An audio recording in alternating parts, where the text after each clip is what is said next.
gotta backtrack. And you should've kept my name out your mouth. Ask me though how it all turned out. When you try to use my name for clout, keep on going, give me something you could talk about.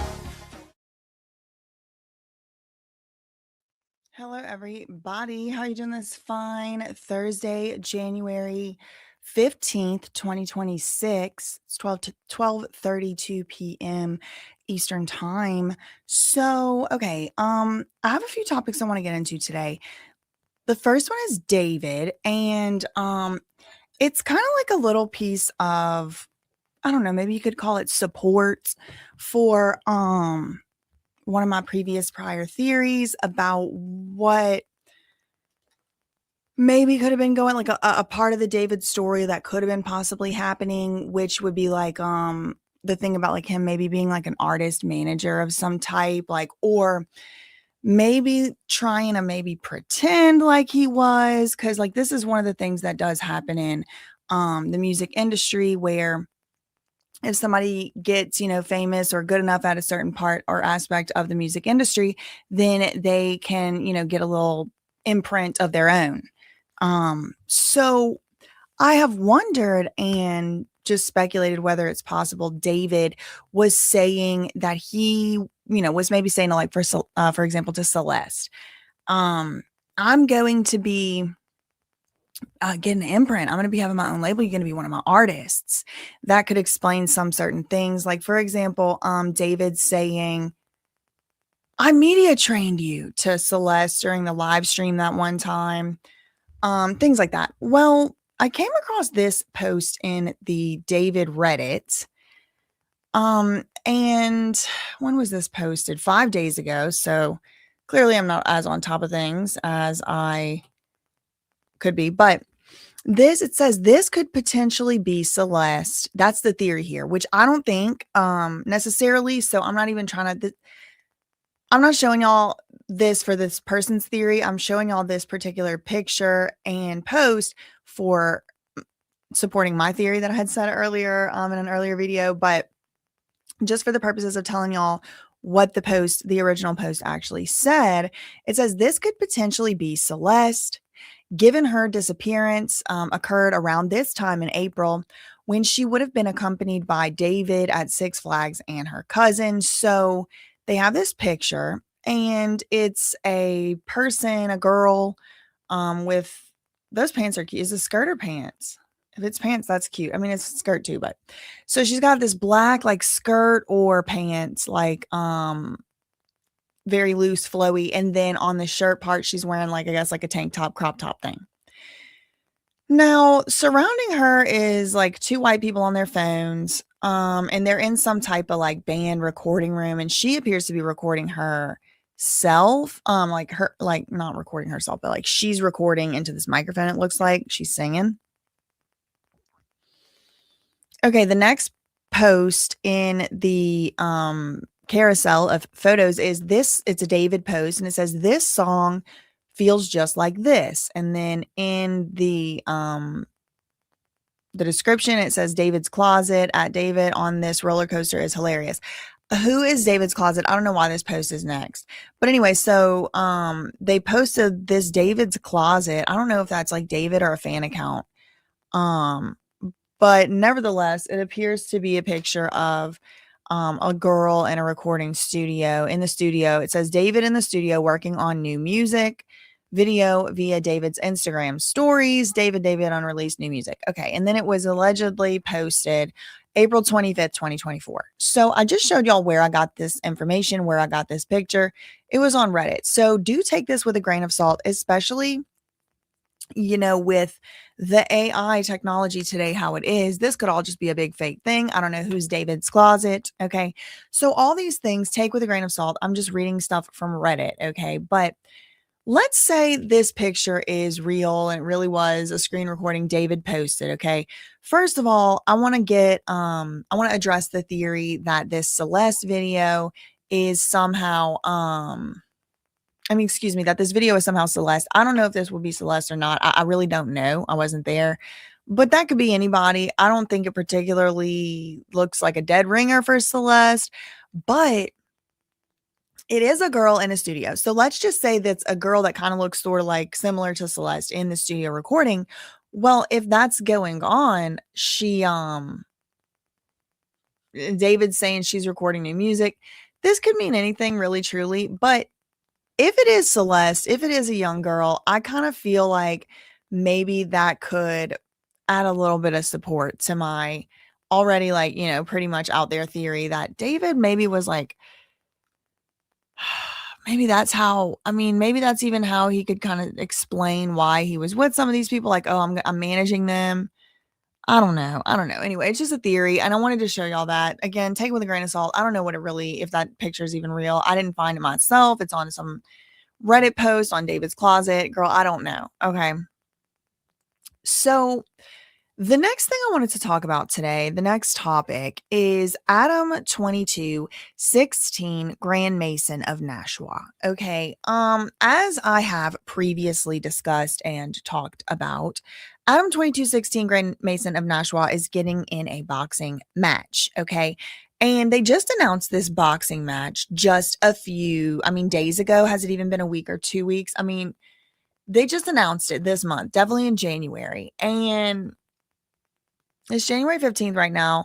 The fight is supposed to be, when is it? January 23rd. So like in like a week or whatever. And the promo for the boxing match is in full swing. I regret to inform. Full swing. Okay. Full swing. The promo is going on. So if you somehow manage to, thankfully, lucky you, miss this important news, Adam 2216 Grand Mason's doing a boxing match, not just with anybody. No. He's doing a boxing match, being promoted by Aiden Ross's company called Brand Risk. And it's like they're like the headline event for the night, and other like content creators, YouTubers, whatever. I don't know exactly who it is, to be honest. I haven't even looked at the lineup, but there's going to be like other fights before it. And then it's going to be the main event. Who's he fighting? He's fighting the guy, Jason Love. Jason Love, that's the one who, with Adam 2216 Grand Mason's wife, Lena the Plug. She and Jason Love did that photo shoot. They call anything. The photo shoot together. Well, that's who Adam 2216 Grand Mason is fighting in the boxing match. Okay, so the promo has begun, and I just thought maybe we could react to some of it together. Now, one of these things I have already seen, but I have not seen all of the videos of the promo. There's 3 of them. Okay. I don't remember which one. I think I saw the Lena the Plug one. I don't know if I saw Adams or not, but I did not see Jason Love's. Okay. So this is going to be like a real reaction. Yeah. Okay. So as you can see, the promo has begun. Okay. Scam Likely and YK Osiris. I don't know these people. Aaron the Plumber and K Mac the Great. Aaron the Plumber sounds vaguely familiar. I may have at least heard that before. And then this poor guy, I'm just gonna pray for him because poor thing, look at him. But anyway, that's him, Jason Love. He is he's the one gonna be fighting Adam 2216 Grand Mason. So his comes first. I haven't even seen his. So let me play his promo video for y'all. Box before. I'm a lion. I love a challenge. Any prey in front of me gonna get eaten up. At the end of the day, I don't think there's any personal beef, but I would assume you have a slight vendetta against me for, all the nonsense that people was talking in the comments and stuff. So you got to prove yourself. I assume they love each other a lot, so I doubt he would lose his wife to me. But at the end of the day, she's gonna look at him when he get home and say, "At least you tried, baby." But the end result will be me standing up in the middle of the ring saying, "Good try, Adam." She's still gonna be proud of her husband, but she will look at me. So I haven't finished playing the video, but they're kind of trying to like drum up. Remember, I was like, okay, I heard this kind of like theory or whatever on DJ Academic's channel whenever I first found out that this fight was happening. There was a theory that after the fight, then Lena the Plug, who is being advertised as a ring girl, that's Adam's wife again. She's gonna go home with the winner. So these video like promos are kind of like all sort of teasing around with that idea. So I think whoever it was that had that theory was onto something. I thought it at the time, but this is more support for that. Let me let you finish watching the video. Social media and be like, why do you have to do that to my man? I wouldn't say it's destroying his man. At the end of the day, it takes some grit, it takes some guts to even get into the ring, and to get into the ring with a lion like me. So, kudos to him for that. And so at the end of the day, no matter if I'm whipping Adam's ass or I'm tapping Leonard's ass, none of that matters. I come with athleticism and determination, and I, give him all. Listen, he's going to see the difference between a man and a beast when we step into that ring on the 23rd. That's all I know.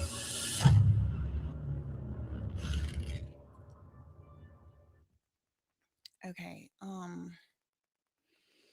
Well, that was something else, huh? I mean,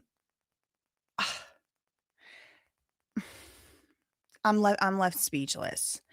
I have questions. I'm thinking questions in my mind like, why? Why did this need to happen? Who produced it? It's given a little bit curious case type thing. It's given curious case editing, strangely. There's an Adam 2216 Graham Mason video, and I feel like he is going to be even more depressing than Jason Love. Jason Love basically seems to be on the verge of tears for the entirety of this video. I don't know if he's scared. I don't know if he's tired, but he seemed really, having a hard time keeping his eyes open. Like, I've never professionally boxed I don't before. know. He's never professionally boxed before, but that shouldn't be a problem. I mean, look at Adam. He's built like a kangaroo. You do probably need to watch out for if you get him on his back, he might start kicking with those giant legs. And truly, I don't know if anyone in the vicinity would be safe at that point. Just don't get up under those thumpers. You know what I mean? Otherwise, I think Jason Love's gonna win. So let's see, even though he's never professionally boxed or whatever, he looks like he's in great shape. I will say, just, he did his video with his shirt off and stuff. It looks like he probably goes to the gym. It looks like he probably been in the gym for a lot longer than it was like, oh, we just announced this fight this month, I'm going to be, working out. No. So it's like, do they actually have beef? I don't know. Is Adam 2216 Grand Mason actually capable of feeling feelings? I don't know. Maybe he is. It seems like Adam really just cares about money, and he doesn't really care about his wife, and he doesn't really care about himself really either. He just mostly just cares about money. And so because of that, I have a hard time thinking that he even has real beef with Jason Love. He might actually be in love with Jason Love because Jason Love got Adam 2216 Grand Mason of Nashua so much attention, and frankly, probably clicks and money, subscriptions, clout. And just like, to me, it seems like Adam just will do anything for a click and a clout. Yeah, so without further ado, let's get started on watching Adam 2216 Grand Mason of Nashua's video. I don't know if I've seen this. I don't think I have. I don't recall it. Maybe I selectively, my brain is protecting me by forgetting it, but I don't remember watching his.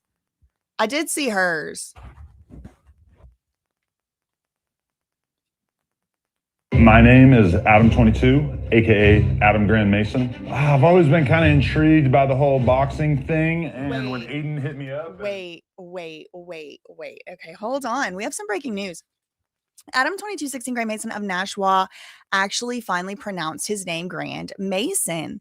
I don't know if, oh, poor thing. I do like that lampshade. I will say, whoever did this set, it's cute. Obviously, we have similar taste.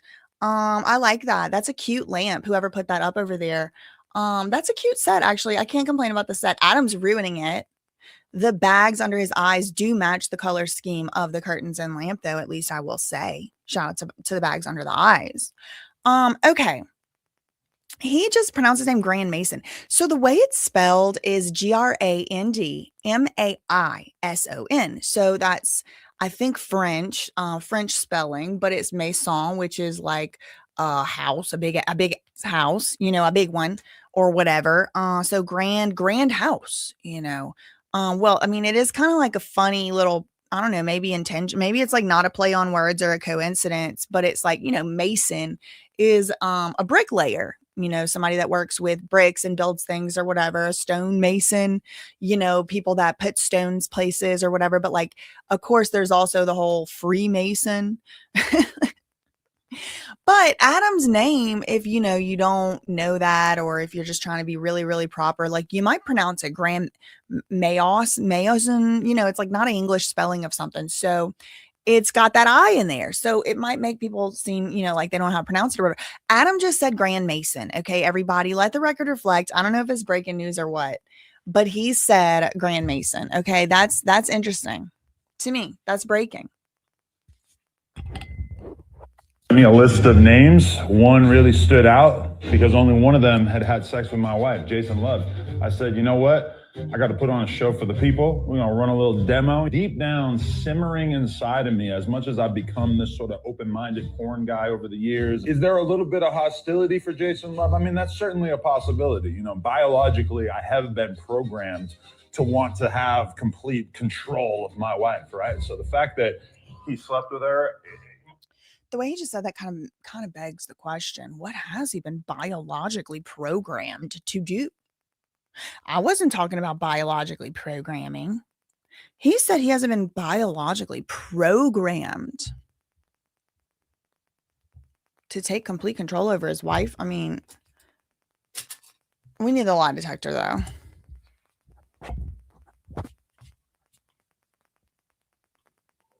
Conscious mind might be more bothered by it than my sort of conscious brain, if you feel me. It was kind of wild to see her screaming and biting the sheets and just freaking out because he's got this big old 10-inch thing on him. Dude, I feel a little bit of jealousy. I think it would be fair to say that, but at the same time, found it kind of arousing. You know, a lot of people like to throw the cuck term on me. Oh, I need a break, but also have something to say. I did not see this. This is the first time I'm seeing this. I did not see this. Oh, yuck. Okay. Anyway, it has 1,001 likes and I will not be adding to the total. Okay.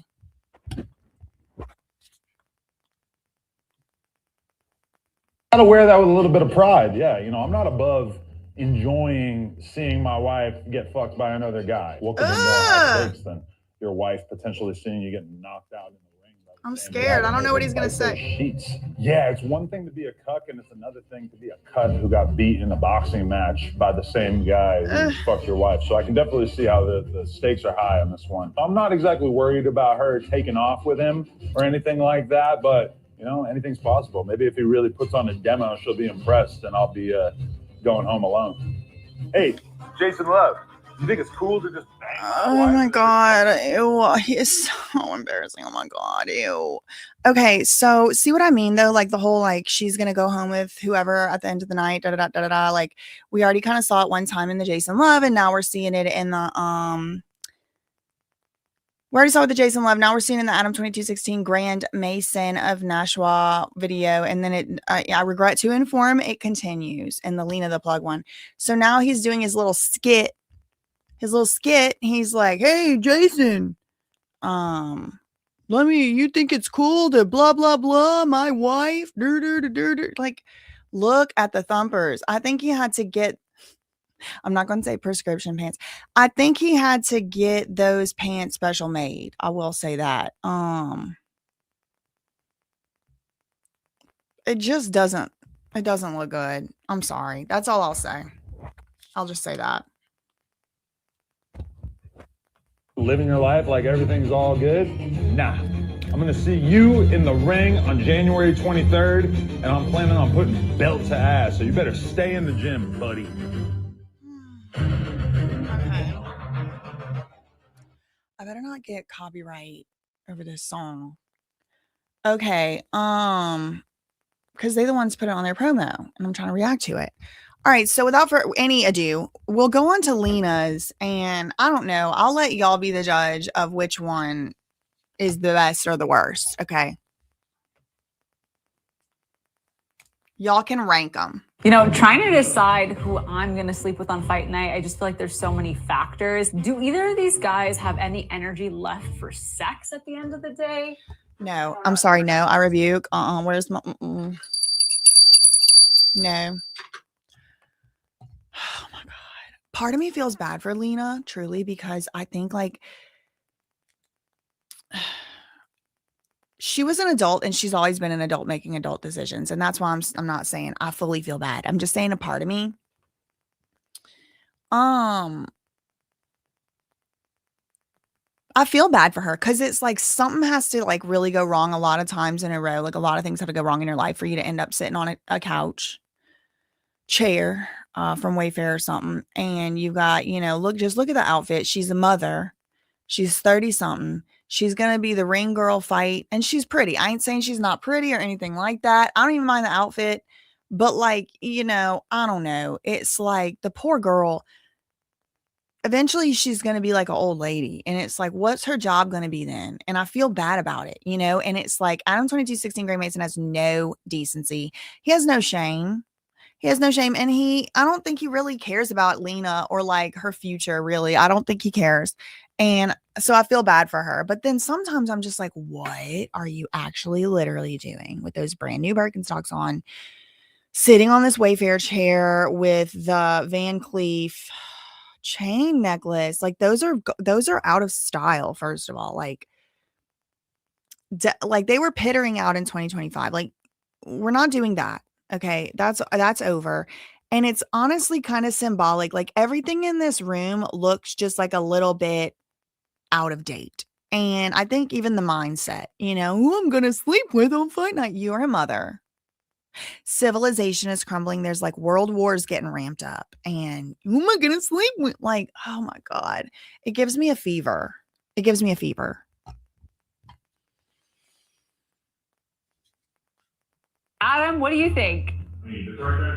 I'm Lena Narcessian, aka Lena the Plug. Narcessian. My advice strategy is mostly trying to get Adam to be as angry as possible and just hoping that red takes over. I'm trying to remind him, like, this is the man that had me biting the bed sheets. This is the man that made my body feel amazing in my scene with him. So, I'm just hoping that all of these things build up in his mind and he just like sees red and just goes for it and it just takes over. Ooh, better cardio. I mean, my experience with Jason's cardio is obviously only in the bedroom. I feel like he's pretty good. However, I see Adam train every morning. He goes hard. No one has ever gone harder on one of those little stationary bikes than him.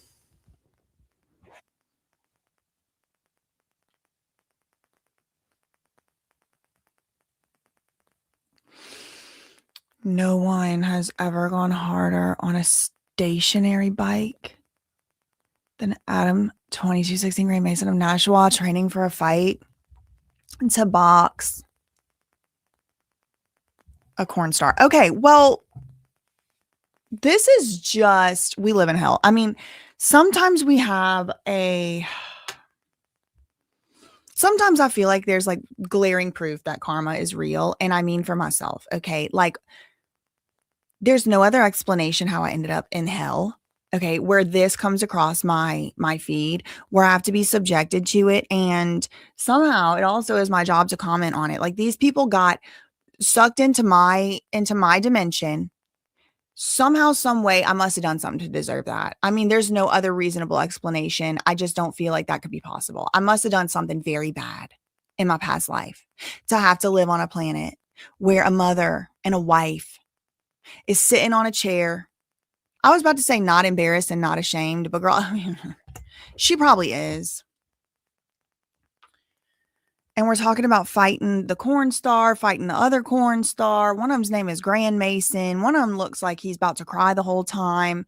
I mean, I'm going to completely skip. I'm skipping entirely the sort of like gladiator and also slavery, like race, like implicate. I'm going to skip over all that. Y'all can write an essay for college or whatever if you want to on that subject. But I do see and notice it. We then have, this Jezebel Narcessian, talking about this is no, I rebuke this. And I do know there's nothing I can do about it becoming normalized. It's pretty normalized. It's right here on the screen. It's right here being, advertised. And in some way, yeah, I mean, I'm kind of like advertising it too, because I have things to say. But since it's going to be out here, I mean, I might as well plant my flag in the ground and hold the line and say, no, I rebuke this. I do not think this is acceptable behavior. Especially not to do it publicly and like produced, like the curious case of Adam 2216 Gray Mason, the cuck, and his Jezebel wife. Okay, like I don't like it, I'll say. So honestly, it's a toss-up for me. I really think that either of them could have it in the cardio game. No, my feelings towards Adam won't change if he gets knocked out by Jason, but he's going to take Jason down. That's not even a question. I'm going to give Adam the best lovemaking possible at the end of this fight. I've been seeing how hard he's been working, and I think he deserves all my love. You may have been able to take me down in the bedroom, but you are not going to take down my husband. I don't think I could say there is a worst part. It's all just so detestable and grotesque, but it might be the worst part that I don't even believe her. I don't even believe what she's saying. Like, he's going to beat him no matter what. I'm going to get the most amazing, because he's awesome. I don't believe any of it. I don't believe it. I don't believe any of it. It's just so grotesque.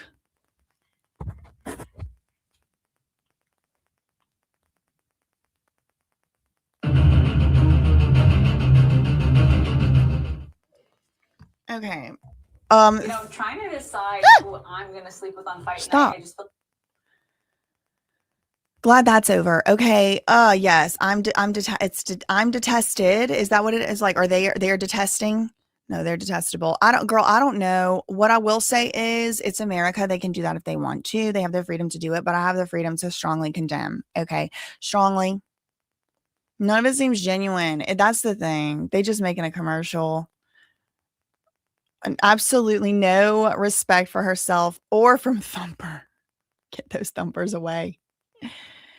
Woo! Imagine your child seeing this in 18 years. I feel, Lord help her. Amen. That's all I can really say. Okay.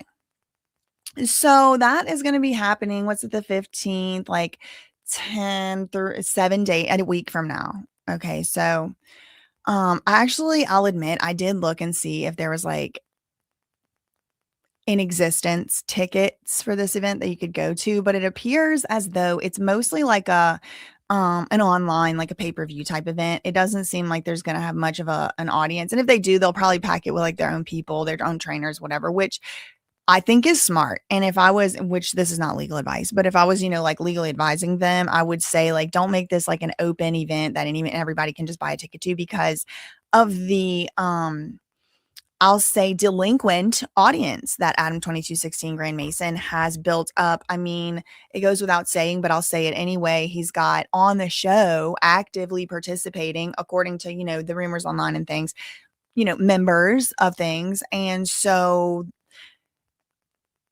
what was it, Tupac or whatever, Tupac or Biggie, one of them, they got unalived right outside a boxing match or in connection to one. So tensions are high at these events as well.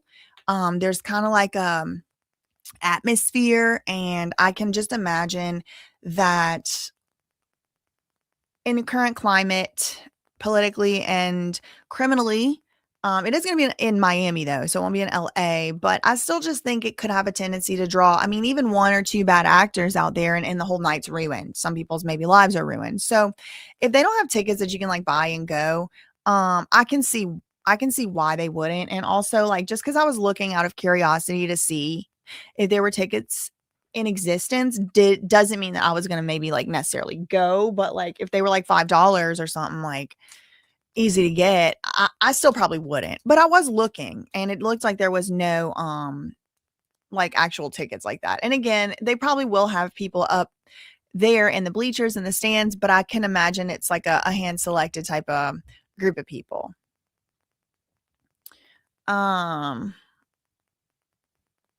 Yeah, people are saying things about, I mean, exactly. Okay, so that was what I had to say about that. So now I want to move on to the next topic, which is going to be Nick REINER. Okay, so Nick Reiner's former attorney, Alan Jackson, he's been on the podcast circuit. See, I thought he was going to make one little statement over there on Billy Bush and be done with it. But no, I was wrong. I was incorrect. He has done at least one other interview now, and it was with Kelly Ripa. So I really like some of the things that he said in this interview. So I'm going to read actually from an article, People magazine. This was posted a few days ago, but I missed that he had said this.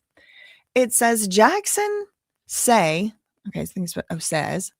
Jackson says he doesn't really care whether a potential client is guilty. Indefensible never comes up. Okay, well, the way they put that in the title right there, it sounds pretty bad, but let me read through it, and I think maybe you'll have a different perception than just what that title alone gives. The subtitle says, the high-profile attorney said his priority is to defend the Constitution and determine whether or not the government got their job right. And that's him. Okay, need to know, on Tuesday, January 13th, so 2 days ago, the day before yesterday, Alan Jackson, Nick Reiner's former attorney, appeared on Kelly Ripa's Let's Talk Off Camera podcast and opened up about his high-profile legal career. Kelly Ripa asked Alan Jackson, the former lawyer for Nick Reiner, about his decision to work on cases that could be deemed indefensible. But he said there's very little in the law that's indefensible. Kelly Ripa also asked Alan Jackson about his former client, Nick Reiner, who is charged with murder in the deaths of his parents. Nick Reiner's former attorney, Alan Jackson, sharing how he approaches clients and their high-profile cases. He spoke in the podcast about how a lawyer would create a defense for a potentially guilty client. When Kelly Ripa, the host, asked Alan Jackson about his decision to withdraw from the Nick Reiner case on January 7th, just moments into the arraignment. Reiner is charged with murder. We know that. He will now be represented by a public defender. Jackson explained to Kelly that there are certain things that he simply can't divulge. Regarding the change in counsel, he said, though, that his team will always be committed to Nick's best interests. He added, I want him to get the most robust defense that he can possibly get. I know he will, in the hands of the public defender's office.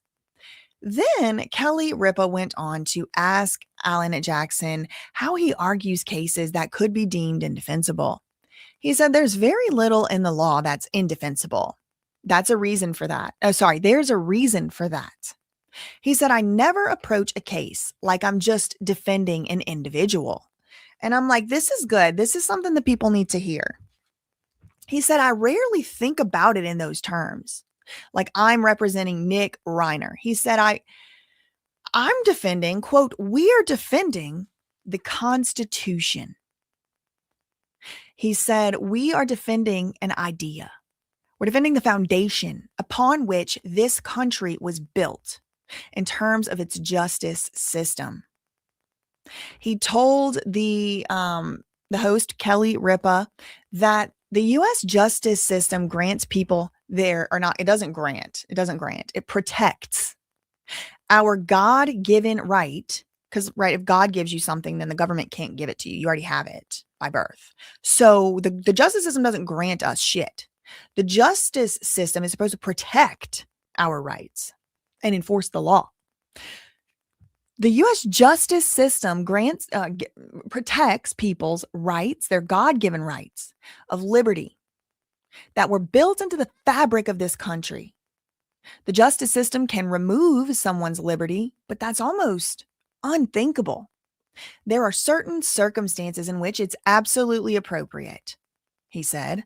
I don't have a problem with that if it's done appropriately. But he continued by noting that with that approach, I don't worry about who the person is because the word indefensible never comes up. It's completely defensible no matter who the person is, if the government doesn't get it right. Now, Alan Jackson acknowledged that in certain circumstances, mental health is a factor. But he clarified he was not speaking about Nick's case specifically. He was just speaking generally. He said people who are sick are not supposed to be punished for being sick. If someone has an epileptic seizure, they go unconscious, and God forbid they're in a traffic accident, something happens to the person, people lose their lives. We don't punish that as a crime. We don't punish in this country. We try to be civilized, he said, before adding that the justice system will punish criminal conduct if there is an intent element. The system is built to accommodate that. He referenced the idea that, so they think he's referencing the idea of guilty, not guilty by reason of insanity, but he could be referencing a lot of things because epilepsy, the actual example that he gave was epilepsy, not insanity. Epilepsy is not insanity. Epilepsy is a seizure disorder. Okay, like I'm not a doctor, go to the doctor, whatever. But he used the example of epilepsy. So in an epilepsy defense, let's say in that exact situation that he just gave, where a person has epilepsy, maybe they didn't know. Maybe it was just sudden onset epilepsy or whatever, right? And it's really a medical condition. It wasn't caused by being drunk or anything like that. Like it was epilepsy.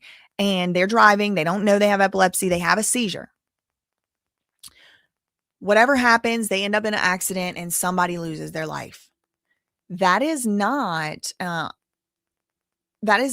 intentional act, right? It's accident. You couldn't, it's actually out of your hands completely. If the person didn't know, the person had no reason to know they had epilepsy, they have a seizure because of epilepsy in the car, and then somebody loses their life. That's not the same thing as murder, right? Unaliving someone on purpose.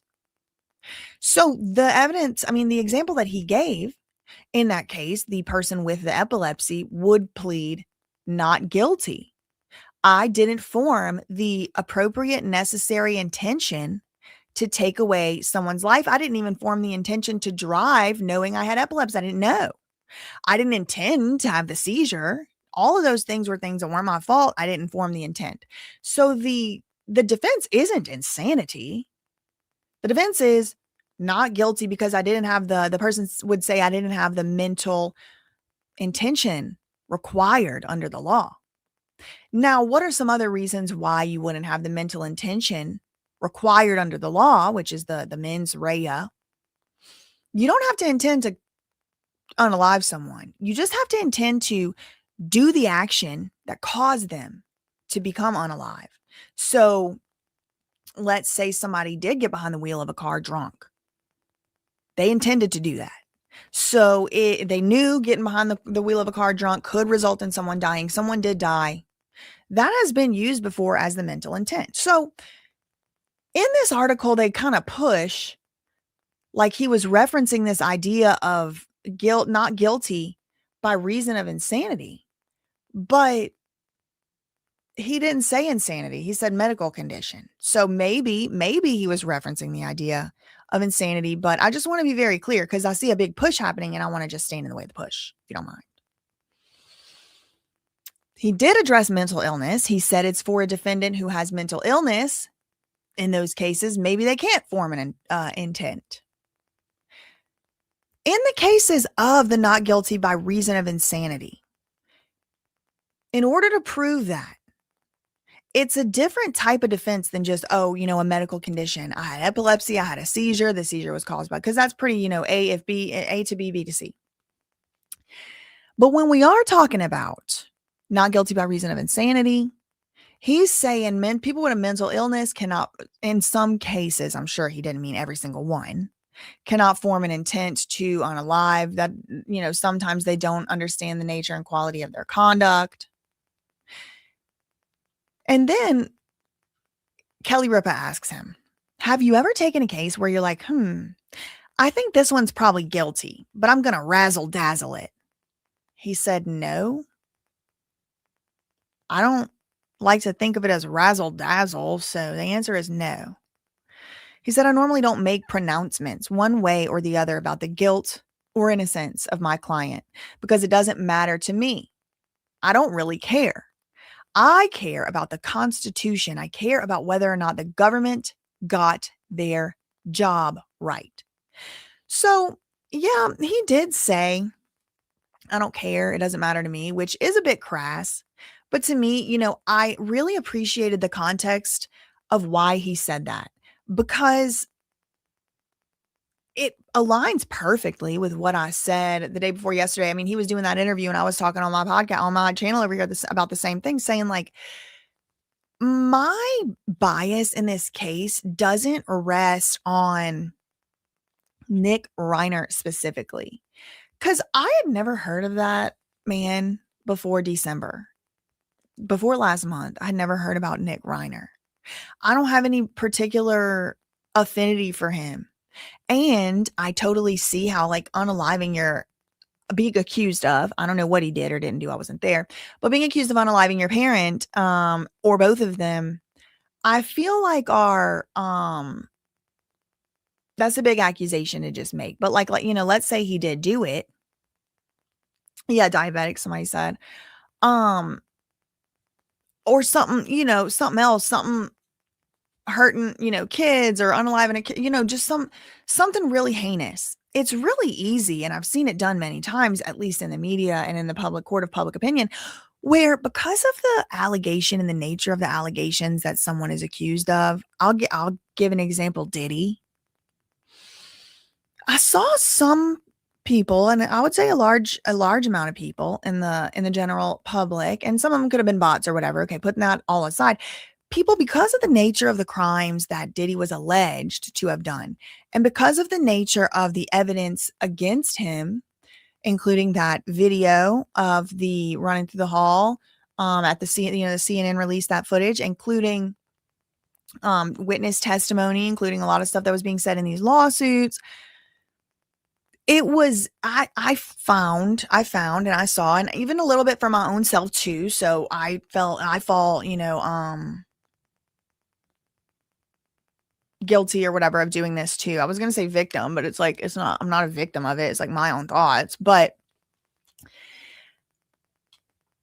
when somebody is accused of something really heinous and it's like, whatever, like, who cares about that person? Let them go to jail because they either did this or that or this or that anyway. So it's like a human nature, right? But then once that happens in a case where maybe someone doesn't fully get a fair trial because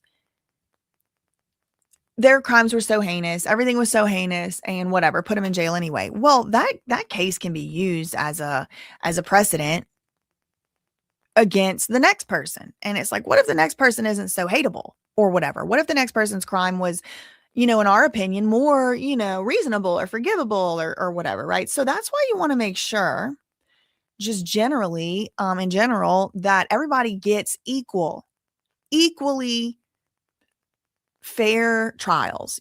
Everybody is entitled to due process, to a fair trial, to equal protection under the law, no matter their religion, race, origin, no matter where they were born and stuff, all that stuff. So,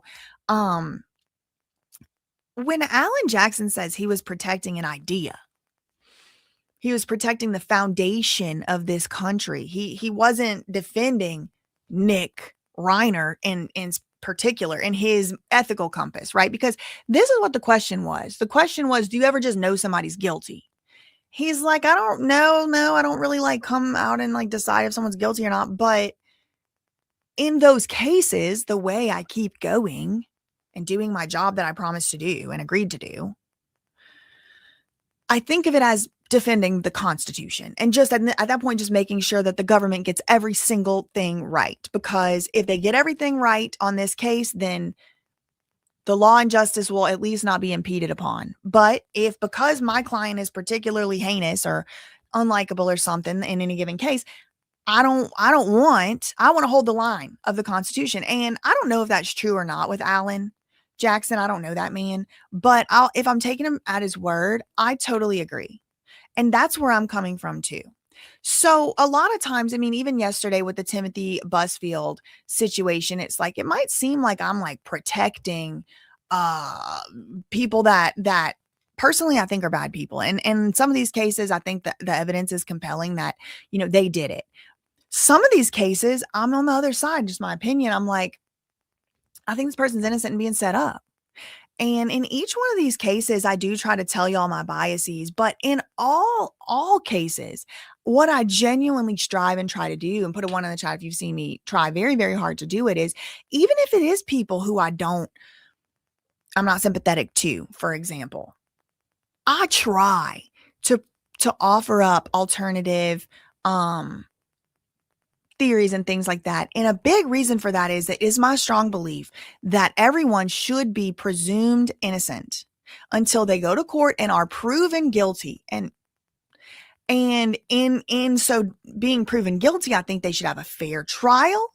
These are things we have the right to. I think they should have due process. I think they should have a good lawyer. They should be able to meaningfully participate in their trial.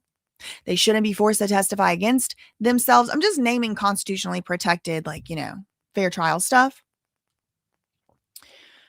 But when I'm doing that, when I'm saying those things, it's not because I'm trying to protect Nick REINER specifically, unless sometimes I am or whatever. But like in general, the reason I'm doing that is because I really believe that we have these rights.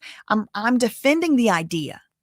Because at first they come for the XYZ and nobody said anything because you weren't an XYZ and so on until they get to you. And then nobody go fight for you because nobody's going to be left. You know what I mean? So I think it's important to do the right thing and to use my voice to say what I think is the right thing in any given circumstance. And in this Nick REINER case, certain things are just not sitting right with me. There's all kinds of different things. Okay. For one, the evidence itself is contradictory. On the one hand, he had no blood at all on him anywhere and no cuts, no evidence that he had gotten into an altercation even. Hours and hours after stabbing both of his parents to death, that don't add up. And it adds up even less whenever then we're also told in the media reporting that the hotel room was full of blood. How did he what did he save it in a jar? There was no indication when he checked into the hotel room that he had even been in an altercation. No cuts, no blood. But in the hotel room itself, it's covered in blood. In the shower, on the bed. Okay, that don't make sense. I could get into more details, but just that's one bucket, the evidence. Another reason that this case just isn't sitting right with me is I can't apply common sense to the situation and make it work. Like, okay, let's say he has the schizoaffective disorder, schizophrenia, whatever it is. Okay. Say he has a history of substance use. Okay. That makes you unalive both your parents with a knife by yourself. Something is like, it seems unusual. It just seems weird. And I know there's definitely schizophrenic people out there that don't ever kill anybody. And that in and of itself isn't enough to just explain to me why it happened. Well,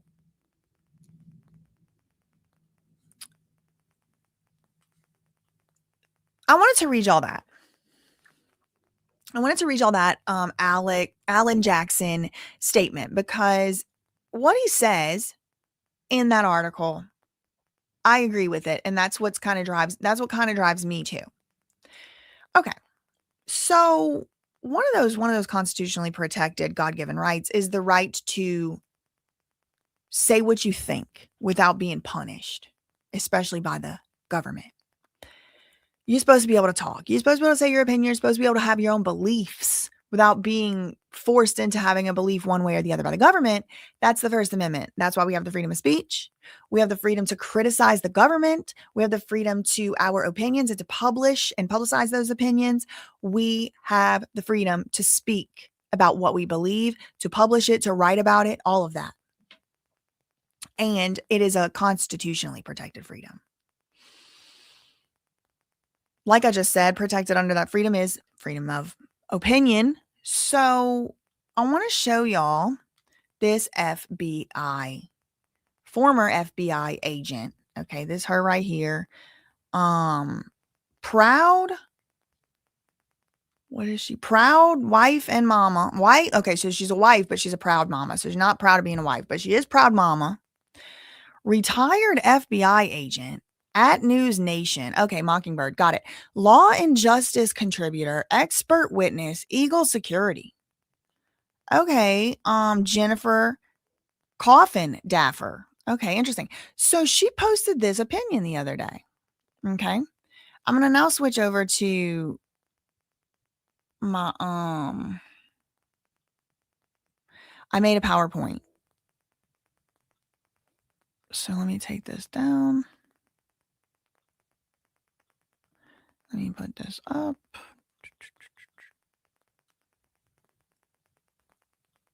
Okay.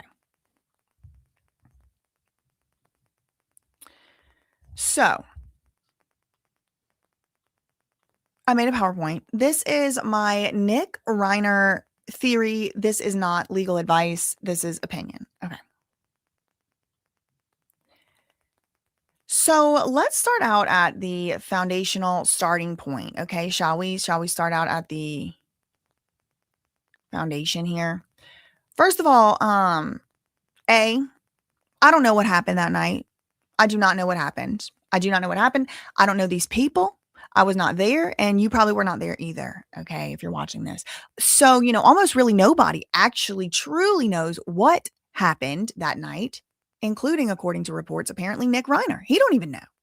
He don't even know why he's in jail, okay? So, presumably, if allegations are true, the only living person left alive on planet Earth who knows what happened that night is Nick Reiner, and he don't remember it either, then pretty much nobody knows what happened. Maybe they had ring cams. I don't know. Now, on top of all of those factors, most information about this case that is ordinarily available to the public has been withheld from the public and by court order. Normally, we would have access to the autopsy results, to the coroner's report, to the police reports of what they found and saw, the 911 call. We don't have access to any of that.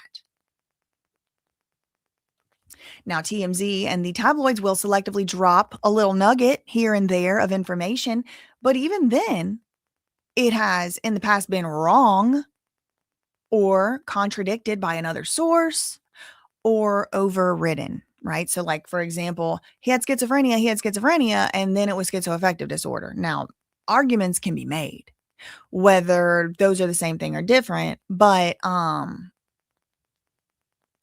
things have come out with, other things have come out that have been contradicted by TMZ. I don't have every example here, but these are just some of the problems with the little nuggets that we get because we don't have access. We don't have access to what it should be publicly available information.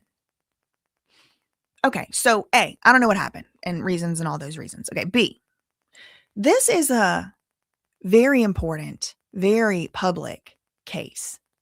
It's high profile. It involves high profile individuals, actors, beloved directors, the victims that are, no longer living. They're highly beloved public figures. One of them a child actor herself. Also, because of the specific facts of this case, unaliving your own parents, there's been immense media coverage and it's a lot of public interest. So, as a result, the people have thoughts and opinions, questions, comments, concerns, and we have the right to express them freely and openly. Well, if you get to the bottom of the conclusion over here, speculation on the part of the people, that's us speculating, isn't only reasonable given A and B, but also necessary. Because in order to participate in public discourse, debate, disagreement, we have to speculate. It's not only reasonable, it's actually necessary. Okay. So this lady, former FBI agent, she has very strong opinions on this case. She seemingly has already made up, She seemingly has already made up her mind, which she is, of course, allowed to do. There's a typo in there. I didn't really spell check or anything, but she has the right to do that. Okay. I'm not trying to say she's not allowed to have her opinions, but she got strong opinions. Look at her status right there. This is from the day of the murmurs, or the day we found out as the public. Imagine a son, she says.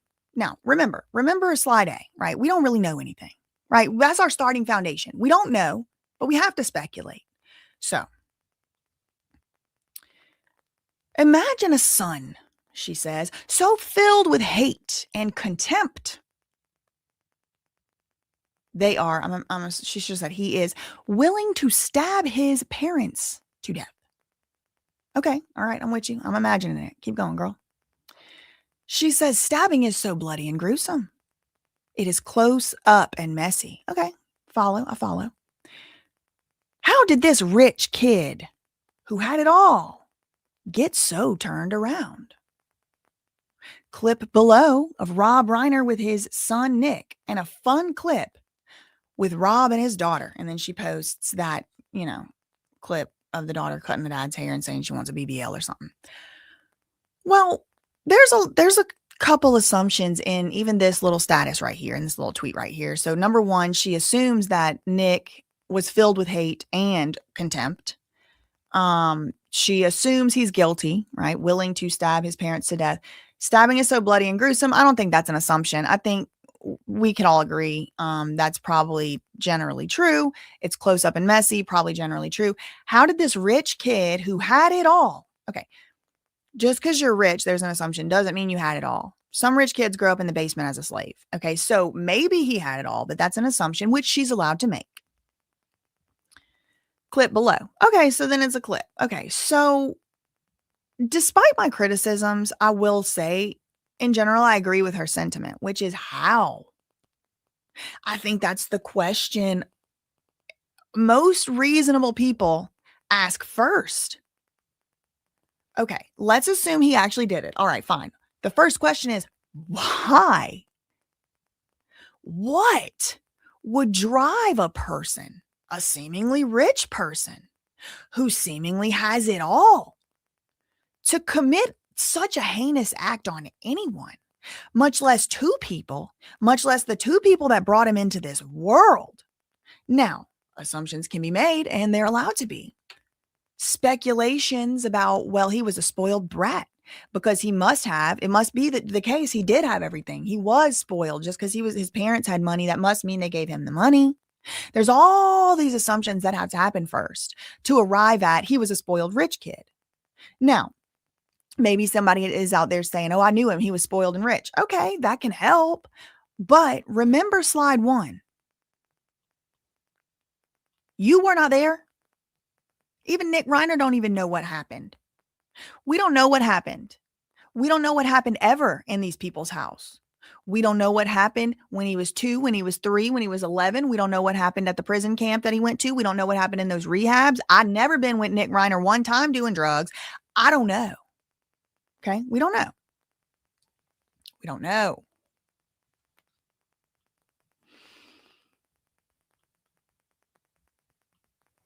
But she has these strong opinions, okay? And she does seem to have made up her mind, because that was posted on December 15th, riddled with assumptions, which is fair and she's allowed to do. But here's another opinion she posted yesterday. She says, Nick Reiner went so insane. Okay, we do have a little bit of, sarcasm. Nick Reiner went so insane after taking a new prescription medication that he took a knife and slaughtered his folks. Question mark? So I guess it's a question, which is riddled with assumptions as well, speculation as well, right? She says Nick Reiner went so insane after taking new prescription medication. I'm not sure that's what's being argued out there, Jennifer. I think what's being argued and what's being implied rather out there is not that he went insane because he took medication. No. He was insane, aka schizophrenic or whatever they're calling it, and the medication was helping. But if you follow the story, maybe you don't follow it. What's been recently reported as of yesterday and the day before is he changed his medications recently under advice of a doctor, changing his medications. And it wasn't working. Why did he change his medications? I mean, the reasons have been reported. The reasons reported have been contradictory. Most recently, they changed his medications because apparently he was gaining weight and he didn't like to gain weight. I don't know if that's true because I wasn't there. Definitely wasn't in the doctor's appointment with him. But for whatever reason, they changed his medicine. And the crazy that he already was, the insane that he already was, this is their theory. I'm not saying this. I'm just reporting what, the media has told us. And again, we have to report what the media tells us because everything's sealed. Everything's sealed. We can't talk to Nick. He's in solitary confinement 24 hours a day. So a lot of assumptions here, which she's allowed to make. I make assumptions too. Everybody's allowed to make assumptions, especially where we don't have the facts. But she's saying, I think in my opinion, the argument structure is flawed because she's making an incorrect assumption. She's saying that it's being implied that Nick Reiner went insane because of new medicine. That isn't what they're implying. They're implying he was insane and he needed to be drugged. And the doctor was not giving him the right medicine. So his insanity slipped through the medicine cracks. That's what's being reported. Not that he'd started new medicine and went insane. Actually, he supposedly had been on this medicine for years and was just fine. Even his own father, this is public record, went on an interview back in like September or October just last year and said Nick had been clean, sober, and fine and happy and doing great for 6 years. 6 years. So it brings us back around to that first question that she asked, really. How did a seemingly rich, she's saying kid, this is a man who had it all, get so turned around? And one possible answer to the question is nobody ever treated him as an adult in his life and it drove him crazy. Imagine being a grown man with grown man hormones and grown man desires and grown man wants, and you can't even freaking get a job or pay your own bills without being, I don't know, again, I don't want to make too many assumptions, but I do know he was in multiple treatment programs, whether it be a rehab or a wilderness school or whatever, before he turned 18. And right around, or maybe when he turned 18, there was another intervention where it was kind of like rehab or jail. So I don't know that he ever really had a chance as a young adult to make a life for himself. But I don't know.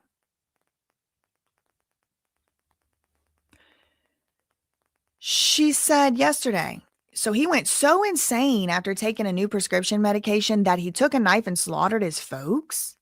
Consider his actions after the murders, she says. Okay, will do. Let's do that. Number one, disposed of the murder weapon. An assumption. That murder weapon could have been sitting right there on the bed. We don't know. We know what's been reported.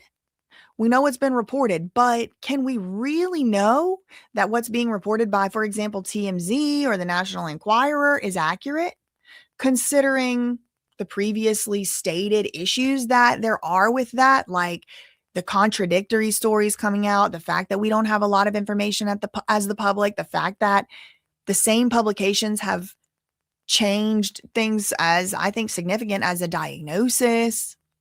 There's been different reports on who found the mother's body. Was it Romy, their child, or was it she found the dad, but then the cops found the mom? These things have been reported contradictorily. So which one do we believe? Which one's correct? Which one's accurate? It really would be nice if we had the coroner's report that described the scene, but we don't.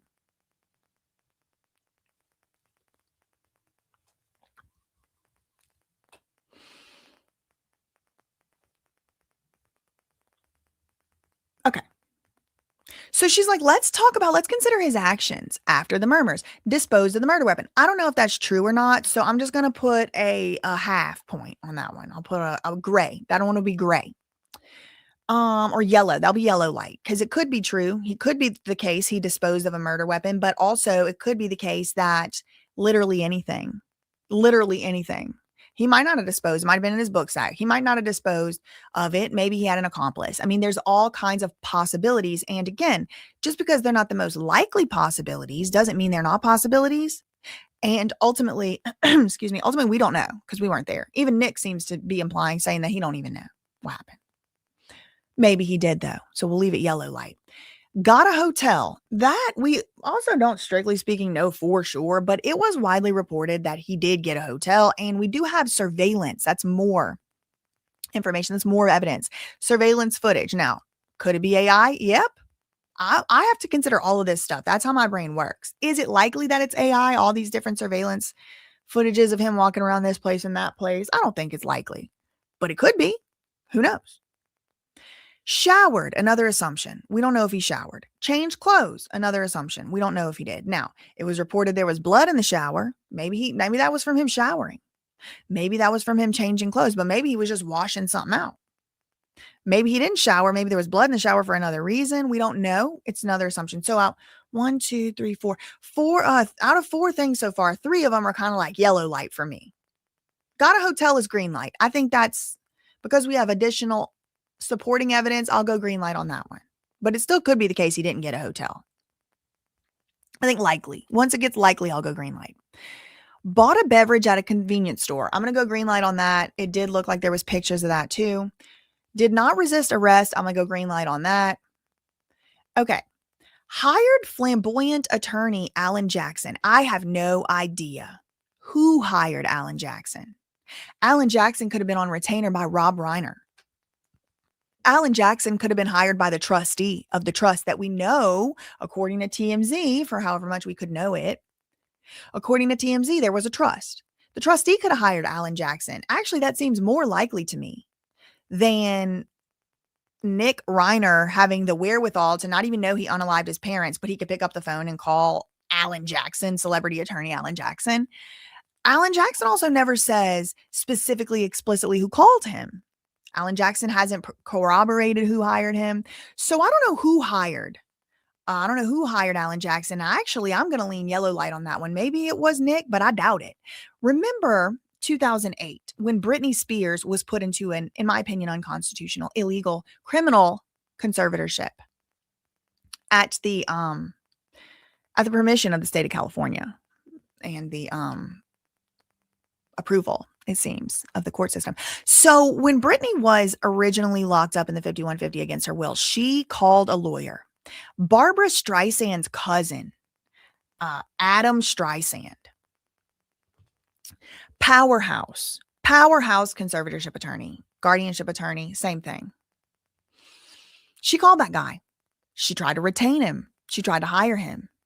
Instead of being able to hire that attorney, Britney was imposed upon with a court-appointed, court-forced attorney, which I think violated her Sixth Amendment right to counsel and to meaningfully participate in her own trial. That's my opinion. One of the very many reasons I think the conservatorship was not constitutional. Britney tried to hire not McIntyre, Lord have mercy, shout out to him. Adam Streisand. Tried to hire Adam Streisand. And the judge would not let her because she was deemed to be mentally incompetent. I think that was unconstitutional, but that is what happened. So even in a case where Britney Spears did try to hire an attorney, somehow, some way, a legal mechanism was pushed that an attorney was thrust upon her. So do we know for sure? Do we know, even, is it likely? Do we know, like, more likely than not, we'll say, that Nick REINER hired Alan Jackson? No, we don't. I'm going to put yellow light on that one. So she's saying, consider his actions after the murders. All right, I will. And again, this is all just opinion. She don't know. Surely she don't know unless she saw a video of it. And I've told y'all I don't know. So let's consider the actions. All right, I'm considering them. Thank you. Disposed murder weapon. I don't know if he did that or not. I'm just going to get rid of that one. I'm not going to consider one way or another. I don't think that tells me anything because I don't even know if that happened. Or it's not even likely to me that happened. Number 2, got a hotel, green light. All right, let's consider just the green lights. Got a hotel, and this is all my opinion. Bought a beverage, did not resist arrest. Okay, so those 3 things don't tell me anything. Got a hotel, did not resist arrest, and bought a beverage. She says this doesn't sound like someone out of their mind. So her logical conclusion based on these facts, she told me exactly which ones to consider, is that Nick Reiner is not out of his mind. That's the conclusion. Why is Nick Reiner not out of his mind, according to her? Because these actions could simply not be done by somebody out of their mind. Nobody, quote, out of their mind. Let's put aside for a second. We don't even know what the definition of that is, out of their mind. But let's put aside, I guess she means for the purposes of reason of, not guilty, reason of insanity, whatever. That doesn't tell me anything. Somebody that's insane could buy a beverage, I think. Like under the law, somebody that doesn't appreciate their actions could buy a beverage, could even get a hotel. Maybe the hotel was already, I don't know. You mean a schizophrenic can't pre-book a hotel? If anything, that kind of shows malice aforethought. I don't know. But to her, and in her opinion, which she's totally allowed to have, doesn't sound like he was out of his mind. So that's, again, fair. She's allowed to think that. And my next, I responded to that. I saw it. And again, because none of us actually really know what happened. We weren't there. I gave my opinion. And I said, sounds more like the actions of a formerly abused child, forced to live under the watchful eye of his abusers, based on statistics. But what do I know? Now, my opinion was a direct response to her opinion. And her opinion was that these actions mean he was not out of his mind and he was thinking clearly. Well, I think I actually kind of agree with that conclusion. Like, I don't really think this guy seems insane, but it does seem like something is maladaptive. It's back to that original question. Why? Why? I think all of us put a 2 in the chat. If that's the question you keep coming back to, like, sure, maybe he has schizophrenia. Sure, schizo, whatever, this, that. Maybe he struggled with addiction. Maybe he was alcoholic. Maybe he went to rehab. Maybe he didn't finish high, whatever the case may be.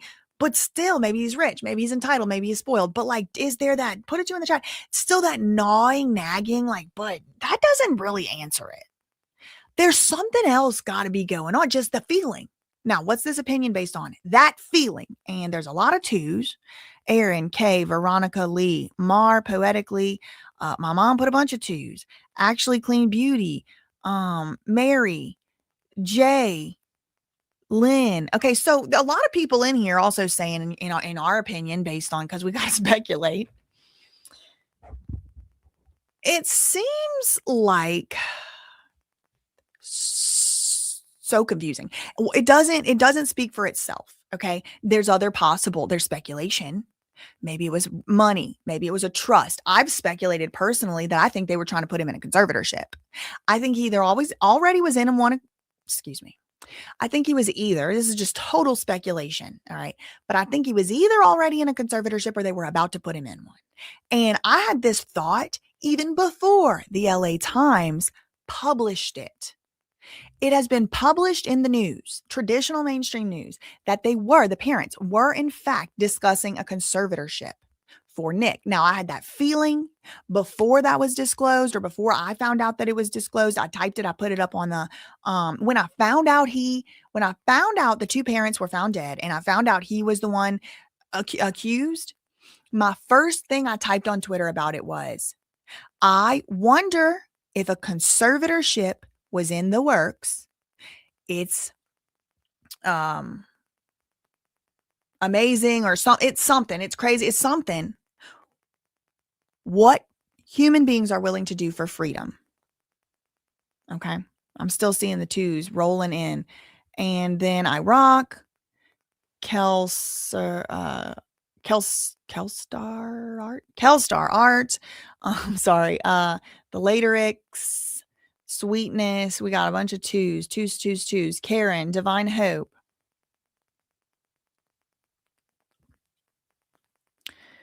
So I wondered if a conservatorship was in the works.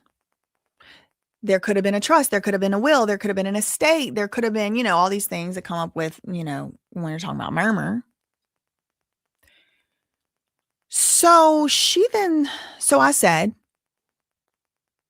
now I'm going to get into why I said this status, this tweet. I'm going to get into it. I'm going to tell y'all why I think this. There's only so much you can fit in a tweet. Okay. But I said sounds more like the actions of a formerly abused child forced to live under the watchful eye of his abusers based on statistics. But what do I know? And truly, I wasn't trying to be smug or rhetorical. What do I know for real? I don't. I'm just out here, a member of the public, trying to make sense of a man, a grown man who would do this to his parents while living in their pool house. And because for me and all those twos in the chat, it just didn't add up. Like, okay, there's something more to this. And I think this explains it more. It gives some type of motive. She offers no motive. She offers no motive. And that's one of the critical aspects of a criminal homicide investigation and trial and conviction is you have to show an intent. You have to show an intent to do the crime that's done. So kill, or to do the harmful action that resulted in the death. So why is a big question. Why? If you can prove the motive, it was money, or it was to stay out of a conservatorship, or they wouldn't let him have a girlfriend, whatever. That kind of can lead you to intent. So it's like, okay, I'm just speculating on a motive. All she's doing is speculating too, by the way. I said, that sounds more like the actions of somebody, watchful eye abusers, da-da-da-da-da. Okay. So then she claps back. Like, it kind of reminded me of that Megan Cuniff thing where it was like, why do you care so much? Like, why are you so convinced? Like, former FBI agent, like, what? It's just a speculation. And look how she said it back. Like she knows him personally or something. She's like, there is absolutely no evidence of abuse by the REINERs. In fact, quite the contrary. That's not true. You can't have evidence somebody wasn't abused. That's not what's going on here. That is argument from ignorance. That's saying because there's no proof of something, then it didn't happen. I said sounds more like the actions of, to me, based on statistics, but what do I know? There is absolutely no evidence. Actually, there's evidence that abuse didn't happen, which is logically impossible. So I don't know why she said that. Open-minded. And this was a confusing sentence, girl, because where's the subject of the sentence? She left it clean out. Like I was supposed to just pick it up. She's trying to say she's open-minded to any evidence that I wish to share. And I shared some evidence, but I'll talk about it too. She said their other children are fine and haven't said anything in this vein. Okay, so what? Again, argument from ignorance, because the other children, I don't know if they're fine, first of all. That's a big assumption. But she says this is an unfair allegation to wage without proof. Bitch, what about the allegations you're waging against Nick? That he was so filled with hate and contempt. You don't have any proof that he killed those people. None. He didn't even have blood on his hands at the hotel. He didn't even have a cut. He didn't even have a scratch. He didn't even look disheveled enough to have gotten into it with a homeless person on the freaking way. He had 4 alcohol-free Heinekens in his room. There's no murder weapon. Where's the evidence Nick Reiner actually even did this crime? All I'm getting is TMZ saying he's crazy. That's all I'm getting. He went to rehab a few times. Oh, must mean he's a killer. Like that's the evidence y'all have to go on? Girl, what are you talking about? That's an unfair allegation to wage without proof. Do y'all know what FBI agents, and yes, I understand and respect, acknowledge she's retired. Maybe she should spend some time with her grandkids and not taking it so personally what we the people think about murder cases. But do you know the oath that an FBI agent has to take to become an FBI agent? I'm going to pull it up.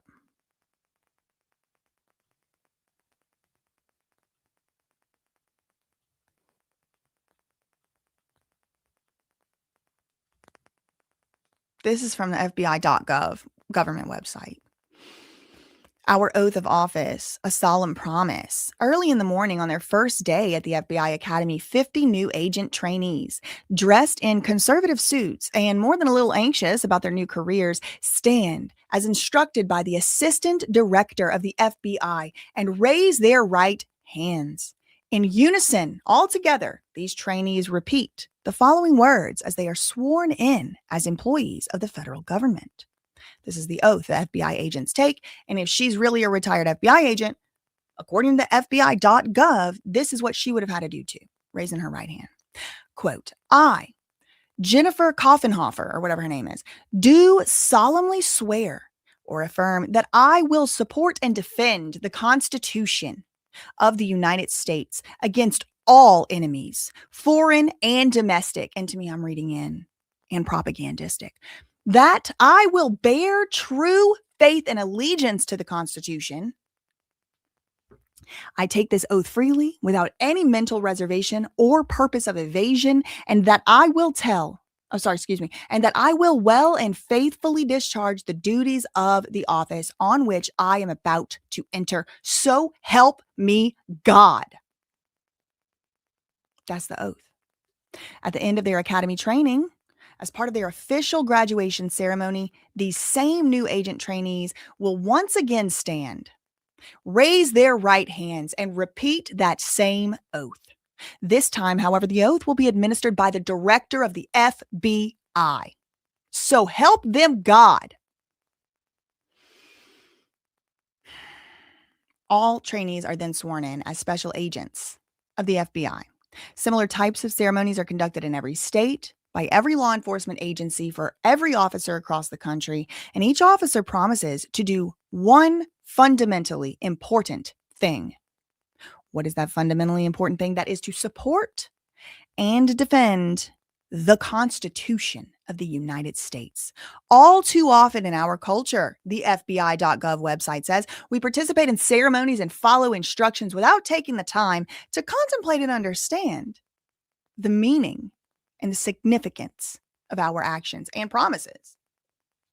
This article attempts to shed some light on the purpose and history of the oath and to further enhance our understanding of the Constitution that we as law enforcement officers solemnly swear to uphold. Okay, so I'm not going to get into the article. Y'all can go read it on the FBI.gov if you want to. My purpose for sharing that with y'all is to remind you, or maybe you didn't know already, FBI agents have to swear.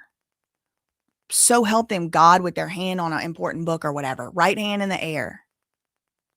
I'm going to protect and uphold. I had to do it as a lawyer.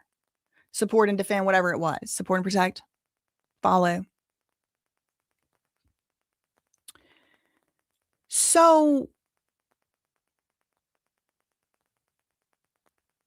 under the United States Constitution, not only do I have the right to have an opinion, not only does she have the right to have an opinion, but you know what else? Nick REINER has a right to be presumed innocent under the Constitution, to be presumed innocent until proven guilty. Now, that doesn't mean she has to think he's innocent. But the way she's kind of like hitting him with the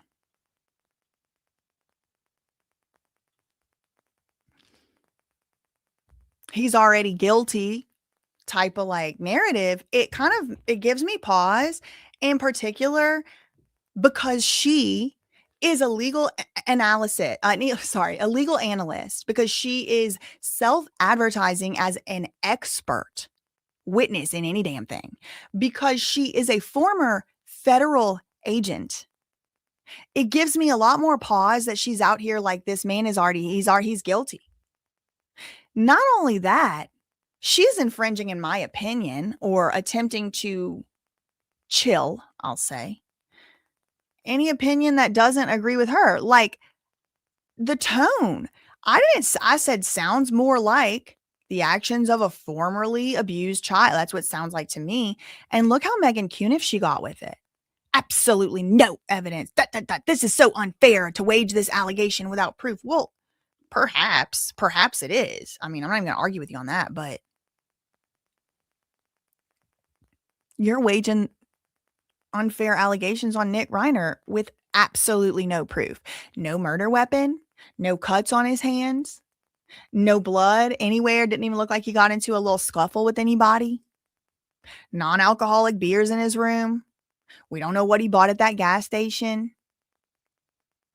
And when I say we, I mean the public. Maybe this former federal agent has some type of back alley knowledge I don't have access to. I mean, that's possible, but I don't think so. I don't think so. So I wasn't going to do this. I really wasn't going to do this because I wasn't in the mood, but I'm going to do it anyway. I went ahead and put together a little presentation about what my evidence and my proof is that underlies my personal opinion, which I am constitutionally and God-given allowed to have. Somebody that took an oath to uphold and defend and support the United States Constitution, not once, but twice, and once before the federal, the FBI, Federal Bureau of Investigation, department head, the whole thing, the director of the whole thing. I would assume that person would just let me have my opinion and move on, but no. So I want to remind you what the actual, let's bring it back in. Nick REINER went so insane, right? She's asking a question. Nick REINER went so insane after taking new prescription medication that he took a knife and slaughtered his folks. Consider his actions, ... This does not sound like the actions of someone out of his mind. Okay, so really, her argument is Nick REINER, put another way, right? Nick REINER didn't lose his mind. He wasn't out of his mind. He was completely in his right mind when he murdered his parents. Okay, maybe he was. But so what? I'm not in the business of is somebody out of their mind or in their mind, especially whenever he hasn't even pled anything yet. All of this not guilty by reason of insanity stuff is rumors and gossip and speculation. I haven't talked to him. Remember slide 1? We really don't know because we weren't there. We're not in the cell with him. But her argument, for whatever reason, her conclusion is he wasn't out of his mind. So I guess what she means by that is because he wasn't out of his mind, he shouldn't be able to plead not guilty by reason of insanity, but he might be pleading not guilty. He might be pleading not guilty for self-defense. We were not there. Is there a greater than 0% chance that Robin and Michelle were trying to tranquilize him or something? I don't know. I don't know. Is there a greater than 0? I'm not saying is it likely. I'm not saying is that probably what happened. I'm saying he hasn't pled not guilty by reason of insanity. So it doesn't make logically, if we're talking about logic, any sense at all to me whatsoever what would really matter about whether he was or wasn't out of his mind or not. But since that is the conclusion, her whole argument is that he wasn't out of his mind. I mean, I could even maybe concede that, but it's irrelevant until he pleads something about his mind. I'm looking at my notes. So also just due to the mere fact that her argument is based at least halfway, I mean, at least 50% of the support for her argument is assumptions that cannot be proven.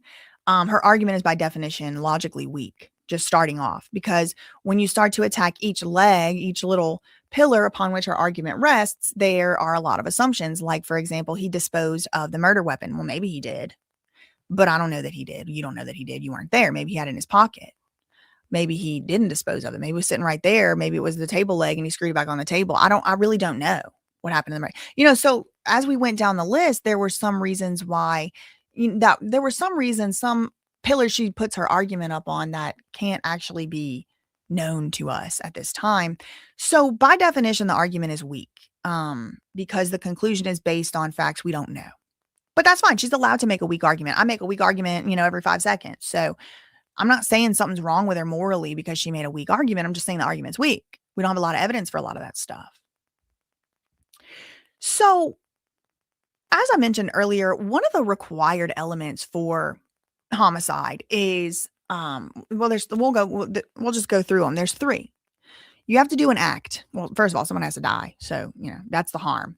Then in order to be convicted, a defendant has to have done an act, actus reus, that caused the harm. And the harm in this case of a homicide, the person has to have died, caused the death.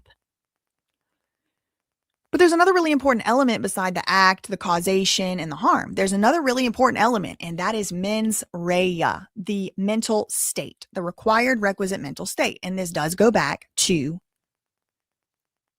what Alan Jackson said earlier. Whenever he said, we don't punish someone criminally for murder who had a seizure in their car and caused it. Like, you have to mean to do it. You have to do it on purpose. So this mental requirement is fundamental. You cannot get a conviction of guilty. You cannot get a guilty conviction if the person doesn't have the mens rea, the mental state. So in any criminal case, as I mentioned earlier, motive is a crucial factor. Why? And that's where I'm stuck. Why? What motive would he have to do this? I'm not even saying he didn't do it. I don't know. I wasn't there. Maybe he didn't. But like, if he did, why? Why? Motive is crucial in homicide cases because it helps establish intent. It can help establish premeditation, and that's first-degree murder. That's what he's charged with 2 counts of. So they're going to have to show premeditation, malice aforethought. Motive can also link the suspect to the crime, and it can influence charges like manslaughter versus first degree, guides investigations. This is all motive. Provides context for the sentencing phase, helping juries understand the why behind the killing, even though it's not required even though it's not always required, like in manslaughter or whatever, for basic guilty or not guilty, it still kind of helps to inform other things. Sometimes it's required for guilty, not guilty, like in the case of first degree murder charges. Understanding motive helps to build a narrative for the jury, and it helps the jury understand, was this for money? Was it jealousy? Was it revenge? Ideology? Psychological need? This distinguishes accidental killings, heat of the moment, from something planned, cold-blooded murder versus fighting words murder. You know, these are all things that come into play. Motive is huge. It's crucial. It's critical. So now let's bring it down to talking about this specific case. We're going to talk about Nick REINER. Now, he's accused, specifically charged with unaliving both of his parents. That's called parricide. Okay, when you kill your parent. Patricide for fathers, matricide for mothers, and in this case, parricide for unaliving your parents. In the United States, okay, so parricide is very extreme, right? This is extreme. To unalive the people that brought you into this earth, who raised you, who gave you your money, who have a roof over your head. And for Nick, even at that moment, maybe they got into fights. Maybe they had strained relationship. Maybe he didn't always get what he wanted, but to unalive one's parents, both of them, on the same night, that's extreme. And it is very rare. It's very rare. In the United States, parricide counts for about 2% of homicides each year. That is from Wikipedia. So take that for, with a grain of salt, because it says unreliable source right there. Okay. But again, I don't have the death certificate. I don't have the brain scan of Nick. All we can do is go by what is out here. Okay. And this isn't the only thing I base my argument and stuff on, but this is what's being reported. Look, number 5, the youthful parricide offender. This is from Parricide Prevention, retrieved 2022. Another source that's unreliable. Okay. It says there's more than 300 parricides occurring in the United States every year, which means there are 6 or more of these parricide events on average every week. So 1 a day, a little bit less than. They take off on the Sabbath, okay, the parricides. This estimate, and of course, some days it's probably many, some days it maybe is none, but on average, there's about 300 a year in the United States, or more than that. And on average, that is about 6 a week. This estimate does not include the murders of grandparents or step parents. It's just natural born parents, which we are told as the public, that is the case with Nick REINER. Okay. Oh, or legally adoptive. So not legally adopted parents or natal parents. Okay. So that's just to show y'all it's really rare. Okay. It's very rare. And that's just one parent. Double parricide, killing the mama and the daddy, or the 2 moms or the 2 dads, like 2 parents. is even rarer. And this accounts for only about 20 homicides each year. So that's about 10 offenders, right? If you think about what is a double parricide, what does that mean? Both parents, you killed both of them. Okay. So if you killed both of them, that's 2 of them. Okay. And if you if you killed 2 of them, it's 1 person to every 2. 1 offender to every 2 victims in that statistic where the person does kill 2 parents.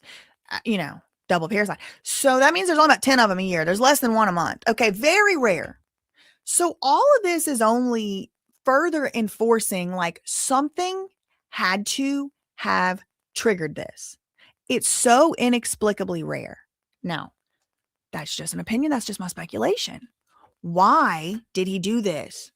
Not just 1, both of them. Why? Oh, he's spoiled. What? No, it's got to be something else.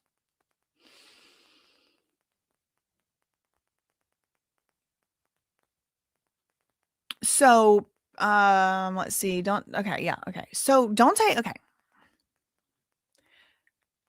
So, like I said, I felt like it's got to be something else has to explain it. And it's like, don't take my word for it. Again, I based my little argument based on statistics. This is what I meant when I said that. Stuff like this. This is officeofjusticeprograms.gov. This is another government website. Okay. This is an article from 1994. It was published in the Trial Journal. Battered, and this is on currently today, right now on the officeofjusticeprograms.gov government website. All right. This article argues that parricide is usually, okay, what does it say? Read it with me together. Let's go.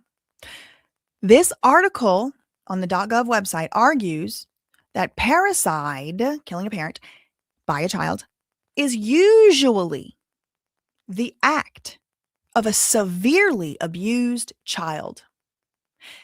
This should be taken into account when determining the criminal liability of the child. Now, this is a child. It's saying child. But look at the age ranges. It does go into 18 at least.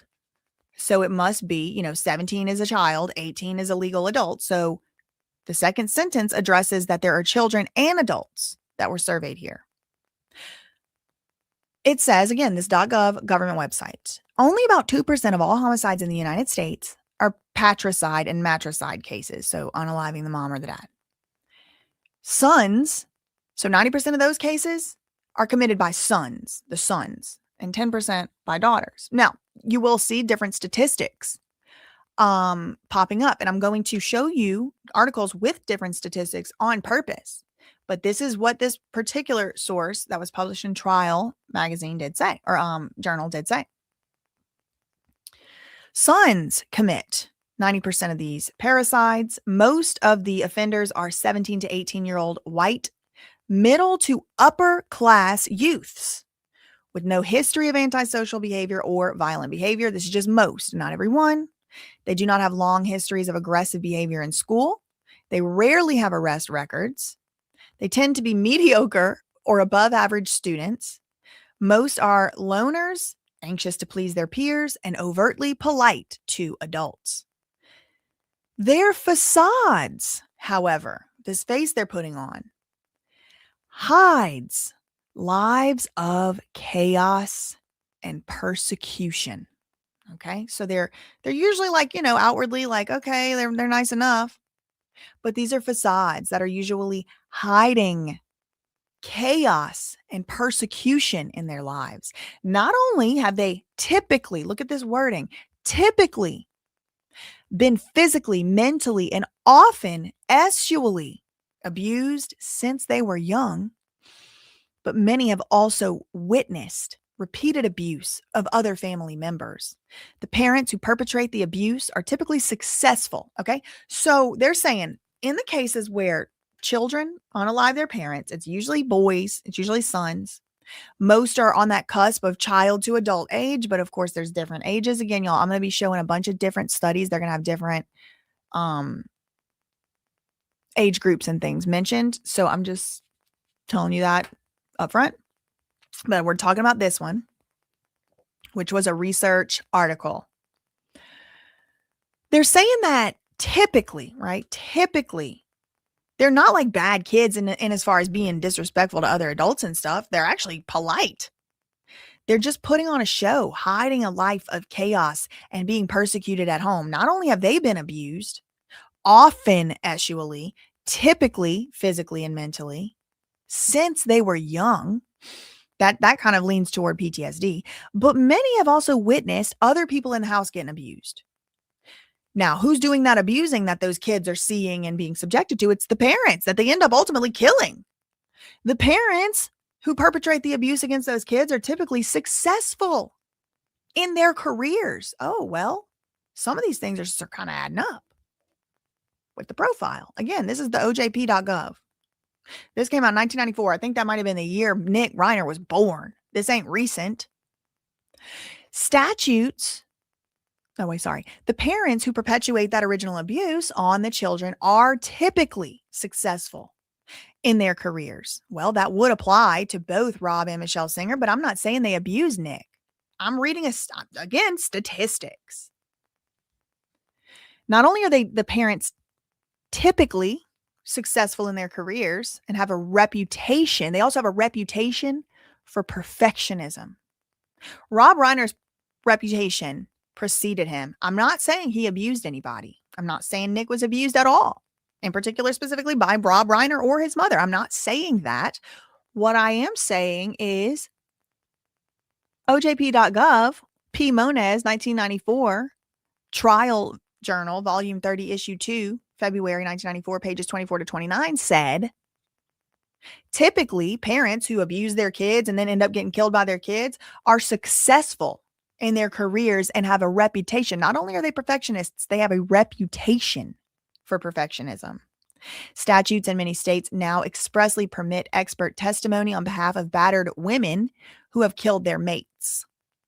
This article, all the way back in 1994, was arguing that the same type of law should extend to children who kill their parents. Now, I'm not saying I agree with that. I'm not saying I disagree with it either.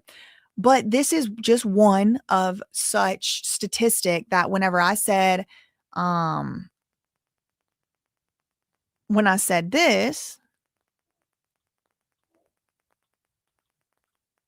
sounds more like the actions of a formerly abused child forced to live under the watchful eye of his abusers based on statistics. One of those statistics I was citing to you included, things like this, for example. Okay. But that's not all.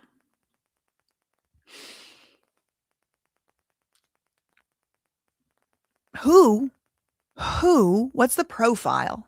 What's the psychological profile? What's the personal profile of the person? Let's play like we're on Law & Order SVU. Because we have to. Because they won't give us the public records. And we don't know what's going on. We have to guess and speculate to participate in the public discourse. Who kills their parents? Sometimes it's a child who hasn't turned yet 18, as we just saw. Sometimes they are older. As an adult, the profiles on these are different. The reasons behind seem to be different. The motives seem to be different. Now, we know in Nick's case, he's an adult in his 30s. So I want to show y'all yet another scientific journal article.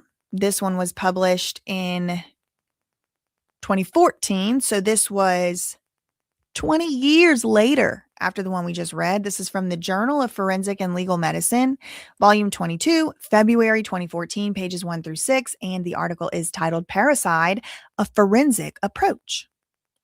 Parricide is the act of unaliving your father or mother or maybe another close relative, but usually not children. Okay, so they are including in their definition other close relatives, including fathers and mothers. It says, and it reiterates what we already established, it's rare. It's a rare event, and little information is available on this topic. This study aims to increase knowledge about this phenomenon, promoting the timely detection of problematic cases and avoiding fatalities. A retrospective study based on the autopsy reports of the parents who were victims of parricide. So parents that have been unalived by their kids, they took their autopsy reports and they did a study. Okay. as well as the judicial outcome of each one of those cases was performed. 7 cases of parricide were found, so it's a very small sample. All right, keep that in mind. Only 7 cases were studied in this particular study article. And the 7 cases corresponded to 1.7% of all the homicides undergoing forensic evaluation. Victims and perpetrators were typically males. So the ones killed and the killers were typically males. This leans toward usually if they're only going to kill one parent, it's going to be the dad. And it's still 90% it was sons in that other one that we saw from 20 years prior. So this is a new one. The assaults usually, every single one of the assaults occurred at home. Okay, well, that does definitely line up with the Nick Reiner case. In the presence of witnesses. Oh, girl, I didn't even see that when I read this the first time. Now, it's just 7 cases, but it's such a teeny tiny percentage of all murmurs that like homicides. You kind of just have to look at it. They only had 7 cases, so take that with a grain of salt. It's a very small research sample, but all 7 happened at home, and all 7 occurred in front of a witness. All 7 cases, the perpetrator of the crime remained at the scene after the crime. Well, that diverges from the Nick Reiner case based on what we've been told publicly, because what we've been told publicly is he bled the scene. But that doesn't line up with this science, parricide forensic approach that was published in 2014. They usually stay on the scene. Now, the main alleged reasons, and again, what did they look at in this case? They looked at the autopsy reports, but they also looked at the case outcome in the judicial system. 7 cases were found. The assaults all occurred at home, all had witnesses. That's important. And all were cases where the perpetrator just stayed at the scene after the crime. The main alleged reasons were as follows. Number 1, untreated psychiatric illness.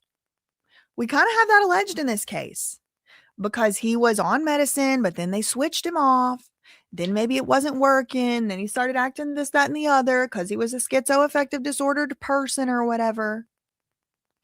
But it wasn't that it was untreated. It was being treated, but, arguable. What's the definition of that? We'll keep that open.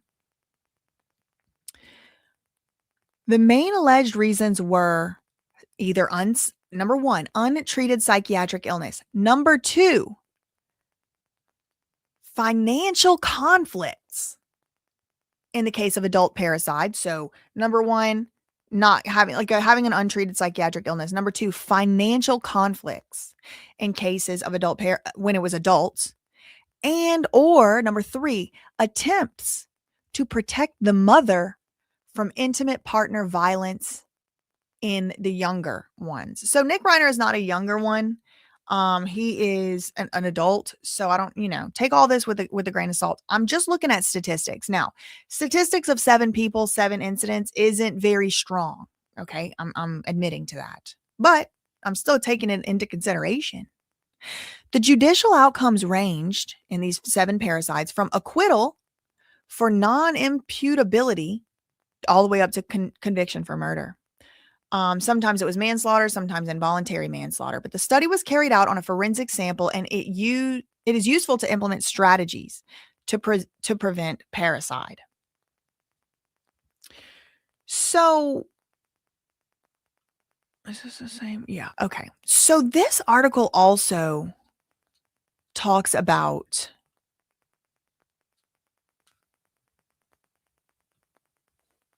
schizophrenia.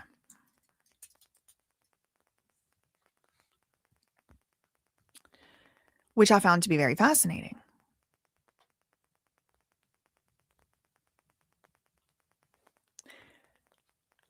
Introduction. The term parricide applies to the homicide of one or both parents, may include biological parents, step parents, or adoptive parents. That's their definition. More specifically, the concept of parricide is applied to the killing of the father, patricide.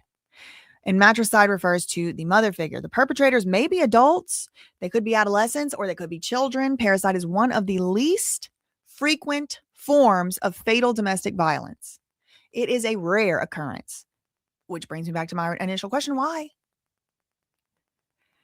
It accounts for fewer than 4% of all homicides, probably because there's such little information on the subject, specifically outside the USA. Studies involving clinical samples are of the utmost importance for the understanding of this crime, although their usefulness is limited because of the generally small size of the samples. Despite its rarity, this crime has gradually caught the attention of the media, scientific community, and general public.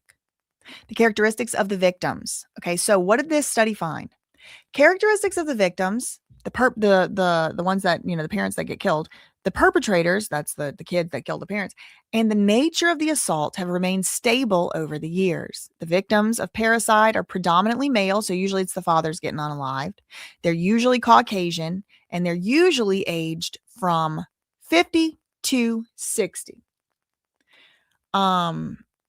In Michelle and Rob Reiner's case, they were outside of that average age. Perpetrators are predominantly perpetrators. So the kids that are killing the parents are also predominantly Caucasian and belong to an average socioeconomic group with no background of crime. In adolescent parricide, so that's when it's the kid, when it's a minor, the perpetrator, usually there's a family history of continuous abuse toward the kid who ultimately ends up snapping or against other family members. Physical abuse is the most common cause, followed by sexual abuse. As for adults, an important risk factor is mental illness, particularly schizophrenia. Other than schizophrenia, depression is a high risk factor. Within this group, few are actively involved in psychiatric treatment. Okay, few of these people are actually being treated by a doctor. That's important to me because Nick Reiner, whether his medicines were working or not, he was being treated by a doctor. Even if he wasn't taking the medicines, a doctor was treating him. Within this group, few are actively involved in psychiatric treatment and usually have stopped taking medication in the months leading up to the crime. Okay, so in Nick's case, that kind of applies because he changed medicines, but no one ever said in the media he stopped. Now, what are other risk factors? Unfortunately, Nick seems to, according to reports, have had those as well. Other risk factors leading to parricide described include the abuse of alcohol or other substances, either by the perpetrator, the one who did the killing, or by the one that got killed. That's a risk factor of getting killed is being an alcoholic. Be a risk factor of getting killed by your kid is being an alcoholic. That's crazy. I mean, but apparently true according to this journal article, study they did. Other risk factors, substances, either by the perpetrator or the victim, which would be the parent that got unalived. Other risk factors, a history of violence, either by the victim or the perpetrator. So this could go either way as well. And conflicts related to financial issues. These are risk factors. There are also records of threats to the victim, especially in adult parricide. So there would be records. Has that, like Nick Reiner in the situation, has he made threats against the parents before and in the past? It seems to be vaguely implied in the media he had, especially in adult cases. And in cases of matricide, which is where you kill your mother or someone kills their mother, a relationship of extreme dependency and simultaneous hostility and dominance. These are risk factors. Studies reveal that most of these crimes occur at home in the absence of witnesses. Okay, so we're getting contradicting findings here because earlier they said there were witnesses usually. In a large proportion of the cases, the perpetrator lives with the victim. Now, in this case, did they live with Nick or did he live with them if he lived outside in a pool house next door? I don't know if that would count or not. The results of the study also evidenced that homicides in a family context do not tend to recurrence because the motivation for the crime ends with the death of the parent. Oh, so basically like, it's not like a serial killer situation where it's like, once you kill one time, you're going to keep doing it. You're going to reoffend. Recurrence is not going to happen usually because you've already dealt with your main issue, which was the parent. That's what they're saying in this study. The most frequently used instruments are firearms, specifically when killing the father, followed by sharp instruments, mainly when you're killing the mother. This option may be related to the difference in physical strength between victim and perpetrator. Fathers are generally stronger, so you might need to pew pew. These are just speculations on the part of the people that did the study. Perpetrators sometimes maybe resort to firearms, while if mothers are weaker and more often victims of sharp instruments. But in the Nick Reiner case, it was both parents with a knife, according to what the reports had said. I don't know who did it. I'm just talking about Rob and Michelle. That's what's been reported. Regarding the perpetrator's behavior after the parricide, there's no consensus. Some studies state that the perpetrators do not try to flee. Some say they do try to flee. However, it's unanimous that only a few commit unaliving of their own selves afterward. So people that are saying that he tried to do something to his own self in the hotel room, that would not add up with the statistics of this particular study. But things can be outliers. And indeed, and in fact, even in this survey, in this study, that there are outliers. Fatal injuries are most commonly found in the head region. Okay. There appears to be a relationship between the type of instrument used and the region of the body that gets attacked. That's fascinating. Defensive wounds are produced when the victim tries to protect him or herself from the attack and are most commonly found on the hands and forearms. Like the fatal injuries, defense wounds can offer information that can help to reconstruct the crime scene. Little information concerning judicial decisions exists, and it's obvious that these vary depending on whether it involves an adolescent or an adult perpetrator. Adolescent perpetrators, like kids that do this, are generally tried in juvenile courts. They serve their sentences in specialized institutions. There's not yet any consensus on the matter. There has been a tendency to consider some of the cases within the sphere of domestic violence, to which the adolescent may have been exposed. He or she may also be a victim. The parricide may in some cases be considered a form of self-defense. This is what the Menendez brothers tried to argue, but they ultimately did fail. Similarly, adults with psychiatric problems are often found non-imputable, not guilty by reason of insanity. Oftentimes, when adults kill their parents, they're found insane legally. In fact, many adult perpetrators are diagnosed as psychotic. Though this is not the case of adolescent perpetrators, who are generally assumed to have been victims of abuse from an early age. So why is it that the kids are generally assumed to have been victims of abuse since an early age and not the adults? I don't know why they make that assumption. Maybe it's in here, but they don't say. One way of understanding this type of crime is to consider it as a rational way of putting an end to a situation of constant, long-term abuse. That is to say, a desperate act of self-protection due to a real perception of imminent danger. It may be experienced with relief by the adolescent and the rest of the family, especially when all of them have been victims of violence. For these young people, killing may represent an act of liberation from an intolerable family situation.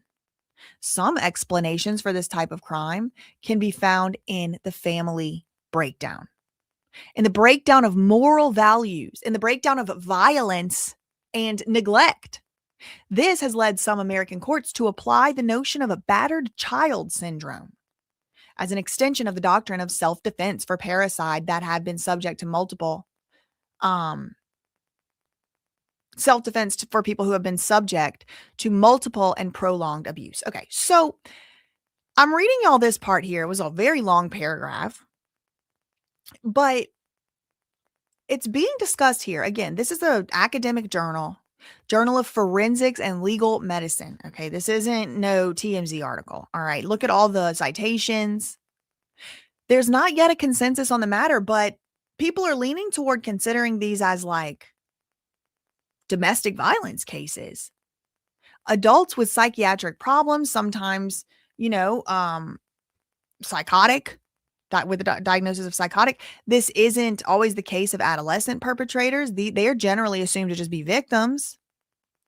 But one way of understanding this type of crime, one way of understanding this type of crime is to consider it as a rational way. Rational. You're not out of your mind. You're rational.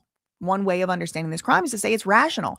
Why would killing your parent be rational? Well, it goes on. Because you're putting an end to a situation of constant, long-term abuse. A desperate act of self-preservation due to a real or perceived imminent danger. Now, I think they're talking about the adolescent perpetrators here, but this is kind of how I perceive the Nick Reiner situation, because actually, I agree with this lady. It doesn't sound like someone who is supposedly out of his mind. It, like I said, sounds more like the actions of a formerly abused child, forced to live under the watchful eye of his abusers based on statistics. So when I said that, it was in part based on reading some of these articles that I've shown y'all. One way of understanding this type of crime, because we don't understand it. What would cause someone to unalive their parent? Well, one thing is they were out of their mind and psychotic. But this lady's saying, I don't think so. I don't think he was out of his mind and psychotic. Okay, well, if he wasn't out of his mind and psychotic, that means he must have been thinking rationally. And if he was thinking rationally, there's only a few things that could possibly have been going on that would rationally justify him killing not one, but two of his parents. You see what I mean? Or no? Slow it down, rewind it, and try again. If not. Then I think about, and even though Nick is not a child, an adolescent, even though he is an adult, fully grown, full-grown man, he is a child in the relational dynamic of his father. And I mean, we did see this 10 years ago, 2015, 2016, when he was going on the press run for the Becoming Charlie movie. Nick is the child. Rob was the daddy. Rob was the successful, charismatic, funny, warm, jovial, successful, reputation for perfectionism. Nick looked like a little runt sitting there next to his dad. And I said it in my analysis then. It doesn't appear to me, in my opinion, that Nick Reiner ever escaped the shadow of his father. And at this point, never will. So it's kind of that Peter Pan syndrome when you're never allowed to grow up. Britney Spears, Bam Margera. Forever, these people are truly coddled. And maybe the parents even mean well. They're trying to protect their child. They're trying to protect this, that. But you have to be allowed to get out on your own. You have to be allowed to make some mistakes. You have to be allowed to come up with a way to earn a living for yourself. And Nick Reiner, his dad told him that his stand-up routine was trash. No, let me do it. I'll just do it. Let's just do a movie. Well, Nick didn't want to do a movie.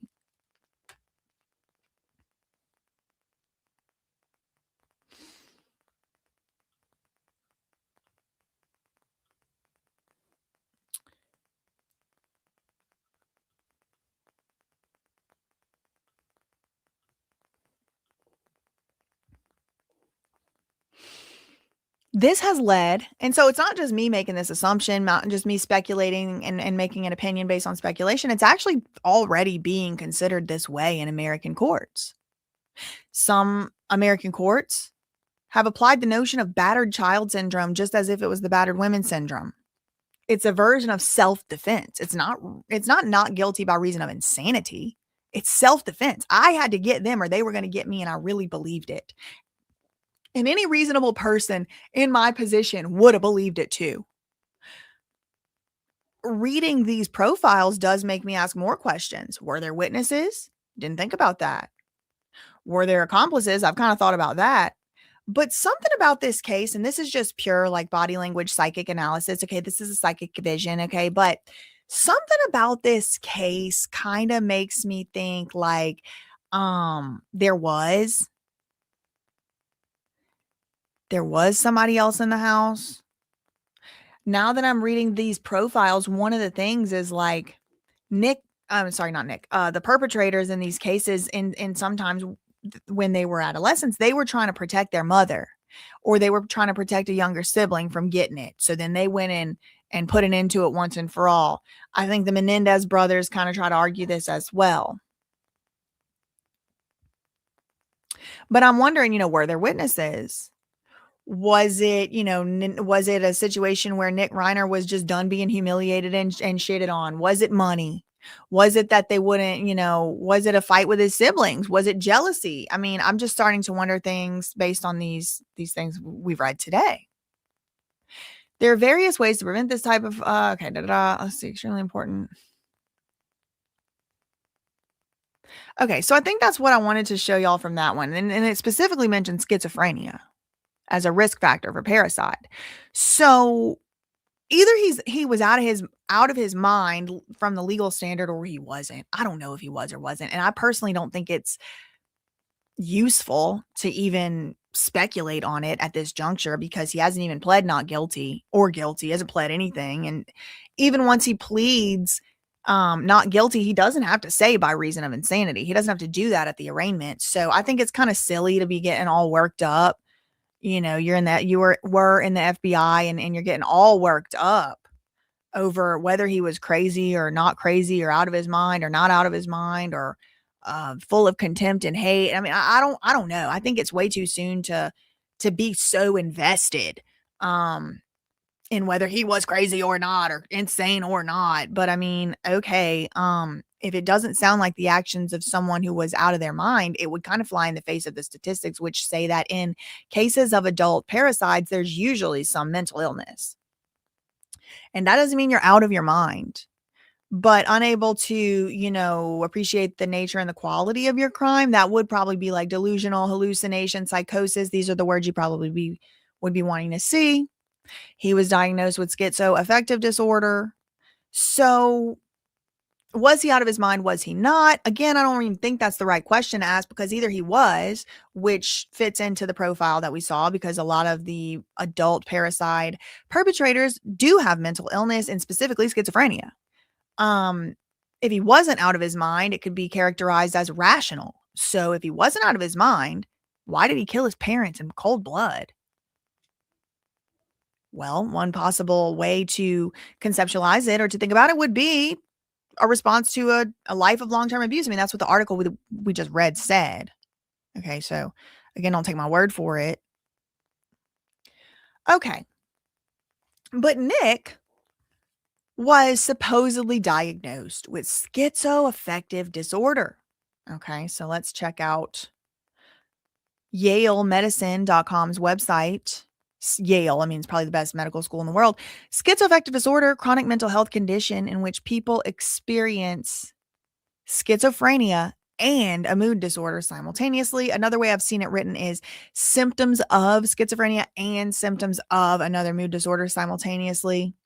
The symptoms can include hallucinations or delusions, feelings of intense sadness, having higher energy levels than usual. Girl, they call anything these days. You see this? Treatment includes meds and psychotherapy, involves psychiatry. Okay, overview. Schizoaffective disorder is a chronic mental illness that causes a person to experience dramatic changes in their thoughts, moods, and behaviors. It often endures throughout a person's lifetime. The condition arises when a person has symptoms of schizophrenia. That's a brain disorder that changes the way a person thinks, acts, and perceives reality, and also alongside a mood disorder. So this is what Nick was apparently allegedly diagnosed with, according to tabloids. The symptoms of schizoaffective disorder can be life-altering, causing affected individuals to have hallucinations, embrace false beliefs. How can a belief be false? Please. What in the thought police hell is this? Thoughts cannot be true or false. Okay, but anyway. Beliefs. You can have a true belief. You can have a truly held belief. But like, how do we know anything is true? Anyway, I'll digress. In addition to that, they experience depression and or mania. Cycles of severe symptoms are often followed by periods of improvement during which they have no symptoms. People are most often diagnosed with this disorder during young adulthood, typically between the ages of 25 and 35. Although the condition can affect anyone at any age, schizoaffective disorder occurs more frequently in women than men, and the condition is very rare. It affects about 0.3, so like 1/3% of Americans. That is 3 out of every 1,000 people. Because it's so uncommon, schizoaffective disorder isn't always correctly diagnosed at first. Some people instead get diagnosed with bipolar or schizophrenia. There is no cure for schizoaffective disorder. Oh, sure there isn't. Sure there isn't. But when it is correctly identified, medication and psychotherapy may help people manage their symptoms. Okay, so what causes it? You might be wondering. Well, Yale Medicine says they don't know. Okay, cool, great. They don't know. But the condition does run in some families. So a genetic predisposition may be responsible. So he might have got it from his parents? Oh, okay, good. Another possible cause is an imbalance of certain chemicals in the brain, such as dopamine, norepinephrine, or serotonin. Oh, okay. So like SSRIs can cause schizoaffective disorder. Okay, good. Abnormalities or this is according to Yale.org. Okay, I'm just making, inferences based on what I'm reading on YaleMedicine.org. Abnormalities or changes in a person's brain structure could also cause schizoaffective disorder. Additionally, the use of psychoactive drugs, such as LSD, may have been linked to the development of schizoaffective disorder. What's more, taking mind-altering drugs may worsen symptoms when an underlying disorder is present. So what are the symptoms? Well, people with this typically have symptoms that overlap with symptoms of schizophrenia, depression, and mania. Symptoms of schizoaffective disorder that are similar to schizophrenia include hallucinations, which is seeing and hearing things that, quote, aren't there, which who's to say? I mean, I've already done this analysis, but I do think about it all the time. Some people can see color, some people's colorblind, right? So what if like most people in the world just happen to be colorblind one day, and then like the person that can see color is like, look, that's green, look, that's red, look, that's blue, look, that's yellow, look, and everyone's like, lock that bitch up because that's not there. What about like how dogs and cats can hear at different frequencies than we can? The sound is there if they're howling at it and they can hear it. And we can actually, in fact, and indeed detect the sound with instrumentation, even if we can't hear it ourselves. So the sound is there. Is it really there if someone didn't hear it? Is it really there does it have to be like a specific amount of people have to agree that they heard it for someone to hear it? I mean, these end up being quantum questions, but like actually, literally, how do we know the thing the schizophrenic person's looking at ain't there? Maybe we just don't see that spectrum. Just like we don't hear the same spectrum as the cats. Just like my fiance cannot tell the difference between 4 gray paint colors and I can. Does that mean it's not a difference? Who's to say? Who's to really say? Maybe I really am hallucinating 4 different gray paint chips in the Sherwin-Williams that have different names. It's possible. It's possible it's all one gray. The truth is it really just depends on the perceiver. You know how bees and flies have compound eyes? They see 1,000 cubes where we'll only see one. If you're under a cube, you see it different. If you're over it, you see it different. If you're backed out, zoomed out, you see it different. And that's all in the same body. I won't even get into how I think it's possible people with schizophrenia have the ability to perceive things from outside this body, because then y'all might be trying to diagnose me. Good old if a tree falls. Exactly. Experiencing delusions, which is holding false beliefs. I'm being a little bit facetious. I do know what they mean when they say false beliefs, but again, I'm not in any way being facetious when I say, how do we know? How do we know? There's some people think the earth's flat. Some people think it's round. Definitely one of those groups is wrong. Is that schizophrenia? Either the earth is flat or it's round or some other shape, right? But like, I'll do this. Either the earth is flat or it isn't. It's flat or it's some other shape. This is the logical exercise. Either the earth is flat or it's some other shape. So one of those beliefs has to be right. And they're mutually exclusive, which means they can't both be true under our, matrix rules. Things can't have more than one shape, or can they? Could it be a donut? Wouldn't that be kind of flat and kind of round with a hole in the middle? I don't know. I personally, if you ask me what I believe it's probably something like a globe shape. I think it's probably like something like this type of shape, like something like a little rounder, but this is what I have at my disposure. Like it's like a ball shape that's kind of squished or whatever, a little bit, whatever. So what if it isn't? I never Katy Perry'd and Gail King'd, I'll tell you that. I never got in the rocket and went up and looked down. I think it's round. That's what they told me. But like, I don't really know, actually. So am I schizophrenic because I think it's round? Are you schizophrenic because you think it's round? Are you schizophrenic because you think it's flat? We don't even know. We're starting back at slide 1. We really don't know. Are aliens real? Are they not? Can some people see them? Can they not? I mean, these are, who knows? For me, I don't waste my time thinking about it. I don't care. Probably yes or no. I don't know. Moving on. I mean, they probably are. That's how I got here.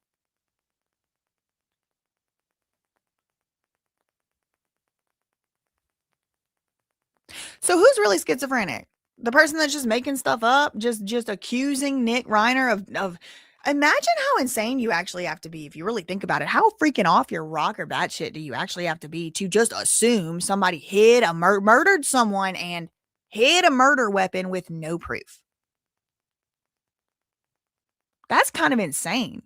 Someone wasn't out of their mind, killed their parents, hid a murder weapon, and you're assuming it and thrusting that assumption upon everyone else after you took not one but 2 oaths to uphold people's innocent until proven guilty and support these constitutional ideals like being entitled to a fair trial and due process before you just get hung or burned at the stake. And that's actually kind of insane.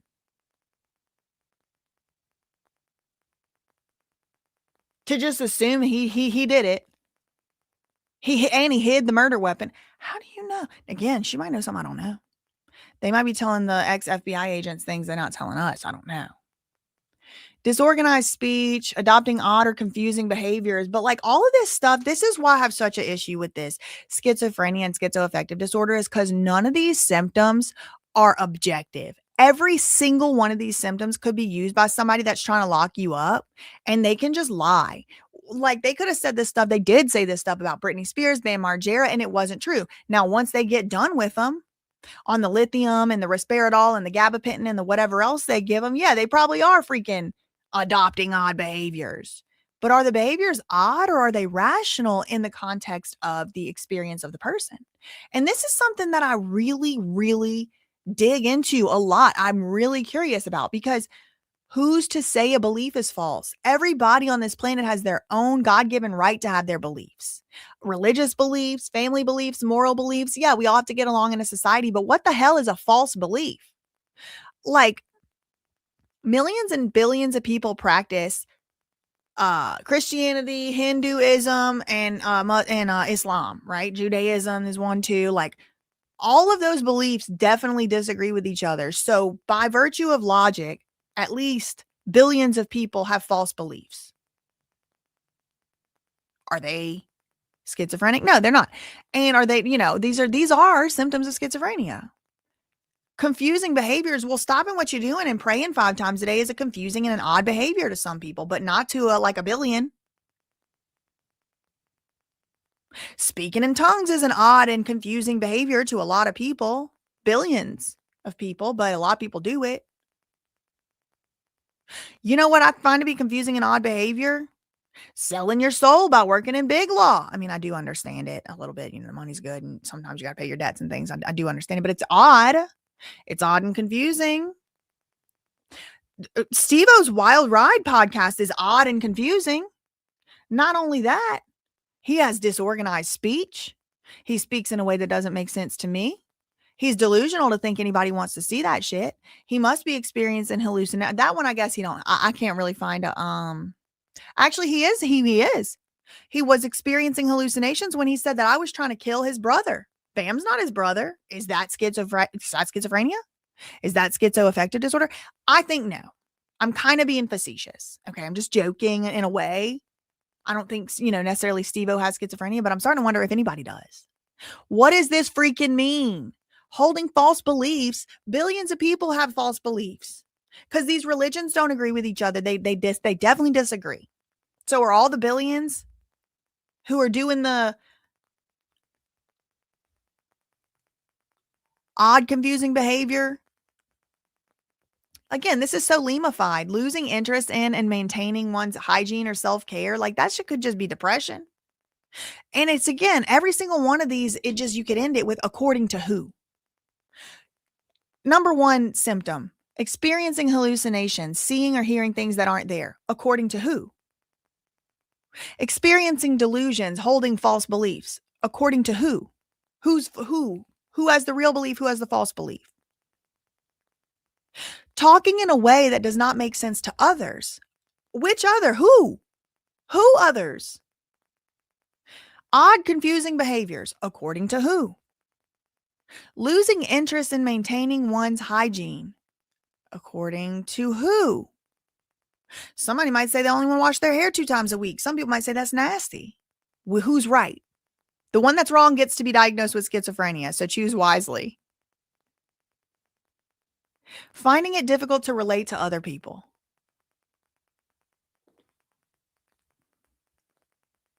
This cannot be a disorder. Can we just get rid of this one off the books? There's no real symptom. Hearing things that aren't there according to who? Y'all don't even know. We don't even know.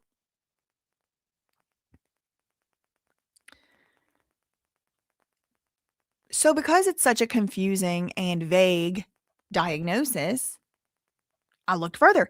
It was previously reported that Nick was diagnosed with schizophrenia. This affects about 1.8% of the population, according to Yale Medicine. Schizoaffective disorder requires that the person actually be diagnosed with schizophrenia too or something. Like, saw how it was kind of confusing. It's like, do the symptoms overlap, or do you actually have to have already been diagnosed with schizophrenia to have schizoaffective disorder? It's ambiguous in the reporting. But this confusion is highly forgivable. Check out this other NIH study that discusses the problems with getting an accurate diagnosis of schizophrenia or schizoaffective, whatever the case may be. This is from 2023, a newer article that we're going to be looking at here. Schizoaffective disorder is among the most frequently misdiagnosed psychiatric disorders in clinical practice. Well, good.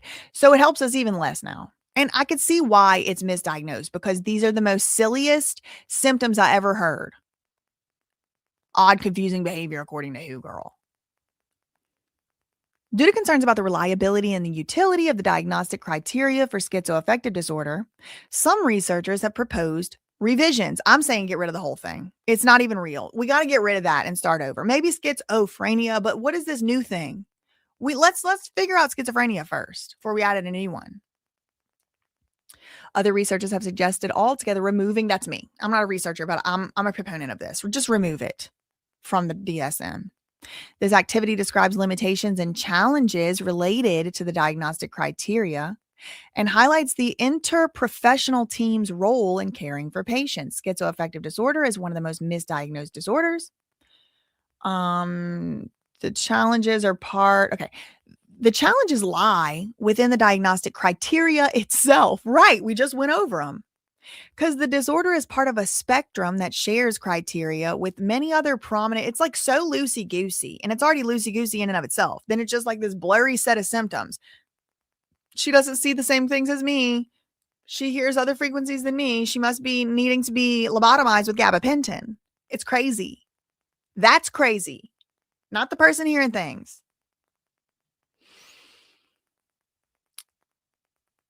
The first time schizoaffective disorder, these have so many typos.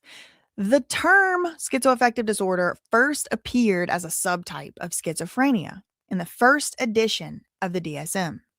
It eventually became its own diagnosis despite a lack of evidence. There was a lack of evidence of unique differences between schizoaffective disorder and schizophrenia. There was a lack of evidence that they were even different. Therefore, there have been no conclusive studies. My mouse died.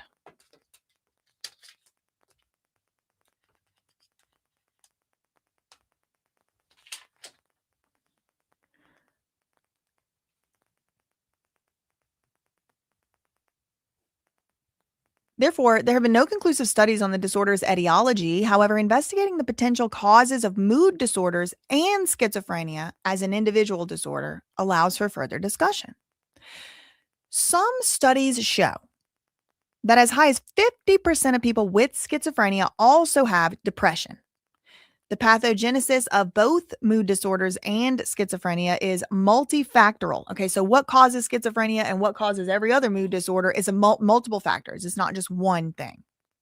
And it covers a large range of risk factors, including genetics, social factors, trauma, and stress. So why are we asking this? I'm asking because does Nick even have this thing? And if he does, what causes this usually? I want the profile. Among people with schizophrenia, there is a possible increased risk for first-degree relatives having schizoaffective disorder and vice versa. There may be increased risk among individuals for schizoaffective disorder who have a first-degree relative with bipolar, schizophrenia, or schizoaffective disorder. The diagnostic criteria for schizoaffective disorder has been reworded and addended since its inclusion in the DSM, making it difficult to conduct appropriate epidemiological studies subsequently.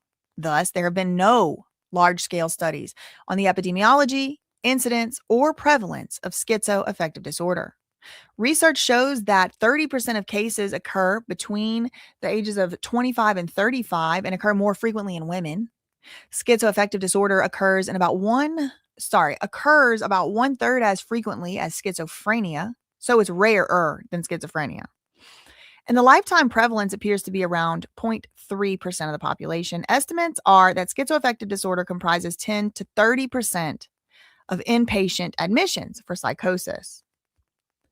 The exact pathophysiology of schizoaffective disorder is currently unknown. Some studies have shown that abnormalities in dopamine, norepinephrine, serotonin may play a role.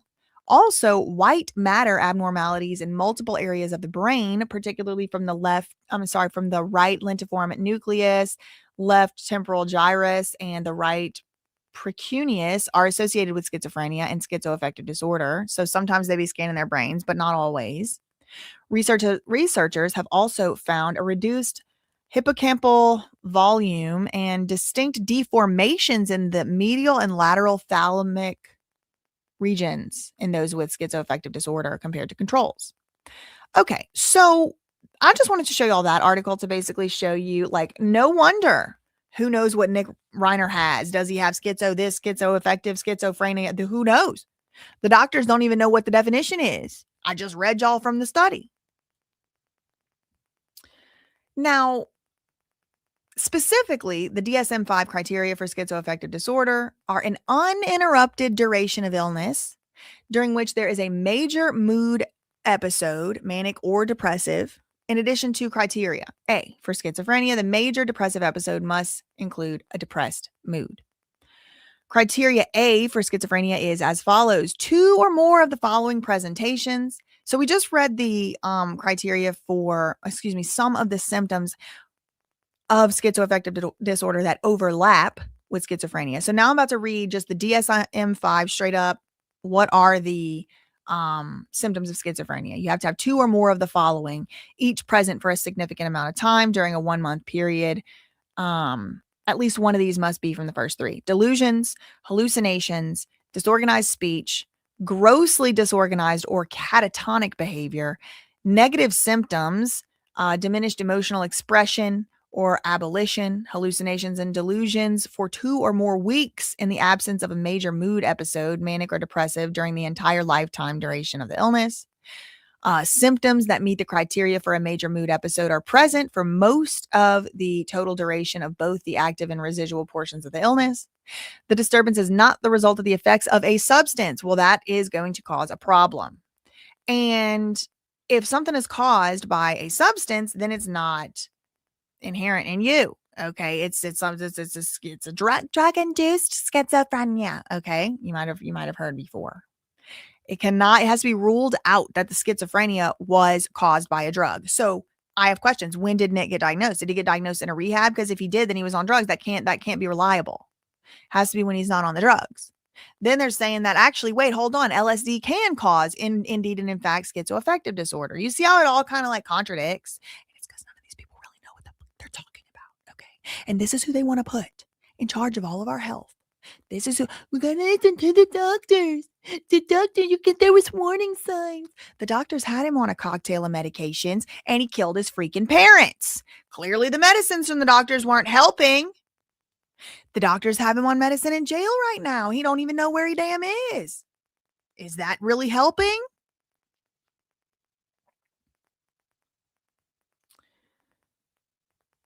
So, by any definition, to have been diagnosed with schizoaffective disorder, if that's even true, Nick would have had to have some other comorbid mental health problem, including, but not limited to, possibly up to PTSD, major depression, bipolar, something else. He has to be diagnosed with one of those things.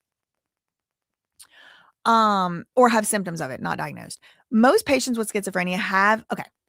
So who gets schizophrenia, right? So we're working backwards here, but I'm trying to tell y'all, and it's going to take me, ended up being, we're already in here 2.5 hours.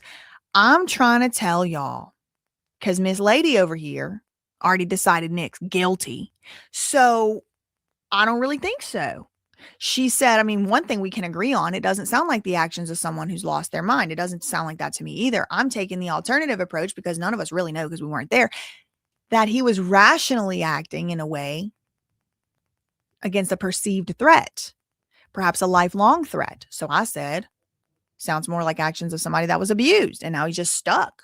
He can't get out. Okay, remember that's what I had said? And she was like, open-minded to any evidence, wish to share. Okay, so that's what I'm doing. All right. So where do we start? Well, we started with, what was he accused of? Murder in the first degree against his parents. That has a requisite, a mens rea requirement. He has to have informed the intent to do the action that causation, the harm, which was death. He had to commit the act and it had to have actually caused it. And he needed to mean to do it. He did it on purpose and he appreciated the nature and the quality of the actus reus. Okay. So then we also went along and talked about parricide and how it is so rare. And this is like usually a one and done situation. It's committed mostly by males against their fathers, but sometimes against mothers. We talked about who kills their parents and why. And the government.gov websites were saying typically it's somebody that's been abused, physically, emotionally, neglected, and even often was the word it said, sexually. Okay. So again, I had said based on statistics. And so we're talking about the statistics that I base my opinion on. Now, importantly, everything I've shown y'all is just like Googleable. I just found it's for free. I didn't pay for it. I just Googled and read.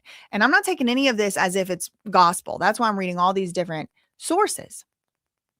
But now I want to know, we just talked about what is schizophrenia. It's very vague. Who even knows what it is? The doctors can't even agree. What's schizophrenia? What's schizoaffective disorder? Is there really a difference? There's no meaningful evidence that there's a difference according to the article we just read, but fine. Of the people who do actually get diagnosed with that, whether it's a misdiagnosis or not, who are those people? What's the profile?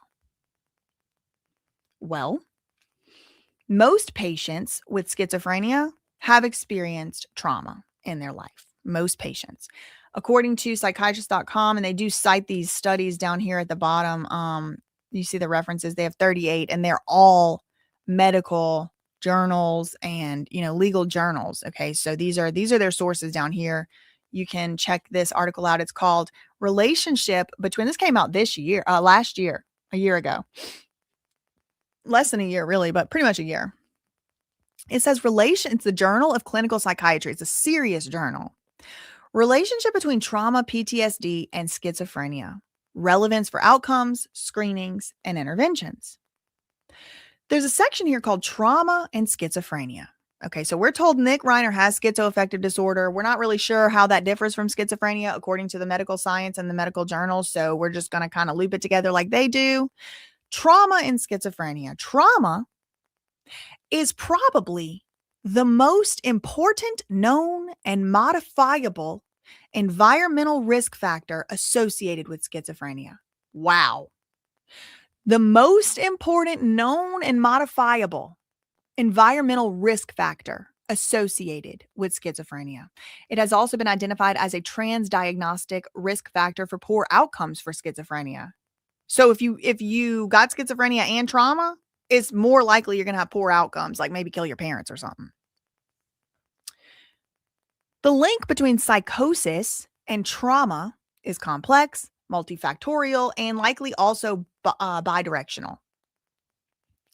Different proposed pathways include the following. A, this is like possible things. Psychosis results from childhood adversity.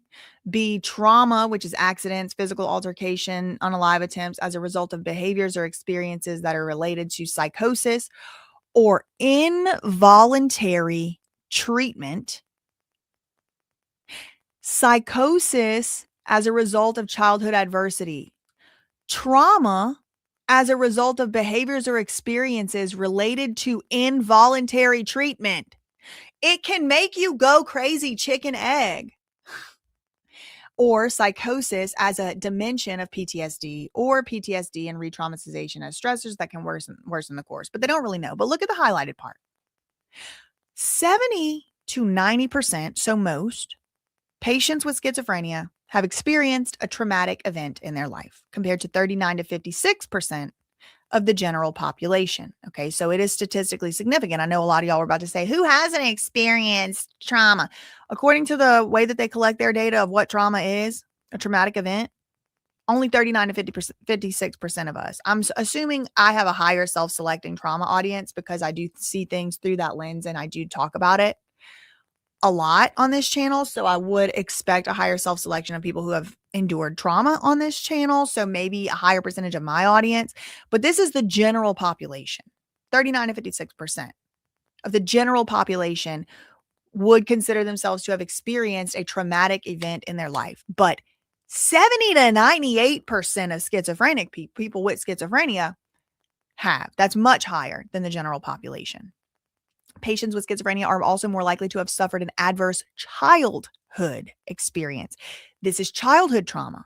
They're more likely to have suffered. People with schizophrenia are more likely to have suffered childhood trauma or an adverse childhood experience, which in turn increases the risk of psychosis and schizophrenia. The odds ratio is 2.72.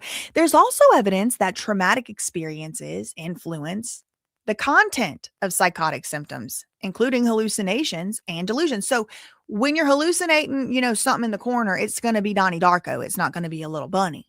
It's going to be the big T-Rex. It's not going to be the little kitty. It's going to be the Shadow Man and the Slender Man more likely than the angel or your grandma if you're really actually hallucinating things that are not there. Now, we've already discussed in this chat today why I'm not necessarily sure that's even what's going on.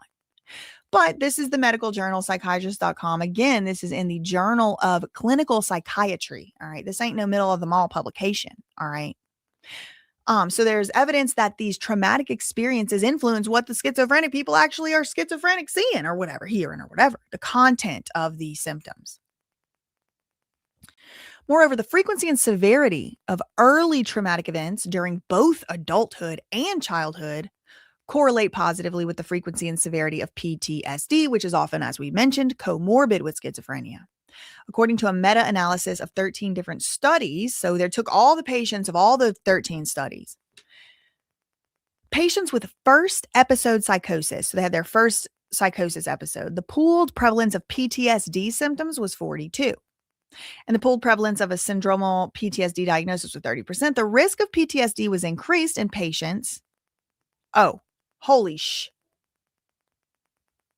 the risk of PTSD was increased in inpatient psychiatric situations and those with psychosis as well as symptoms of anxiety and depression, although these could also have been a result of PTSD. Finally, history of childhood trauma, including emotional abuse, sexual abuse, and physical neglect, correlates with higher levels of positive general and depressive symptoms and poor levels of global functioning. So,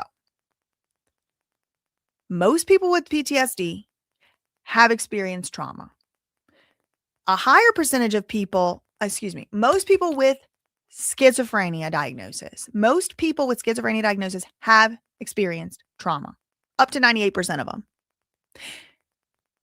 a larger percentage of people with schizophrenia have experienced adverse childhood experiences. A larger percentage than the general population have experienced childhood trauma. And we know as well that childhood trauma not only affects, not only can correlate possibly, we don't know, maybe it's a coincidence, but maybe there's a third cause causing both the schizophrenia and the PTSD, which could be child abuse. I mean, we don't know. All we know is these little figures they're putting.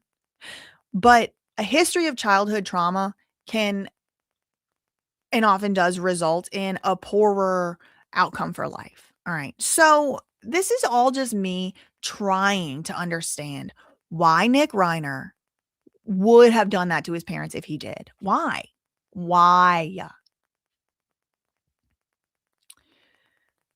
A very high percentage of individuals with schizophrenia experienced childhood abuse or neglect. Studies show rates ranging from 60 to 80% reporting at least one adverse childhood experience. So let's look at the connections between schizophrenia, parricide, and historical risk factors laid out in yet another journal and published by the NIH. So the objective of this particular study, what question were they looking at here? This was put out in 2012. It was aimed to investigate the factors associated with parricide, killing the parents, in patients with schizophrenia who committed homicide. Okay, so these are people with schizophrenia. They unalive their parents. So they wanted to look into the factors associated with these events.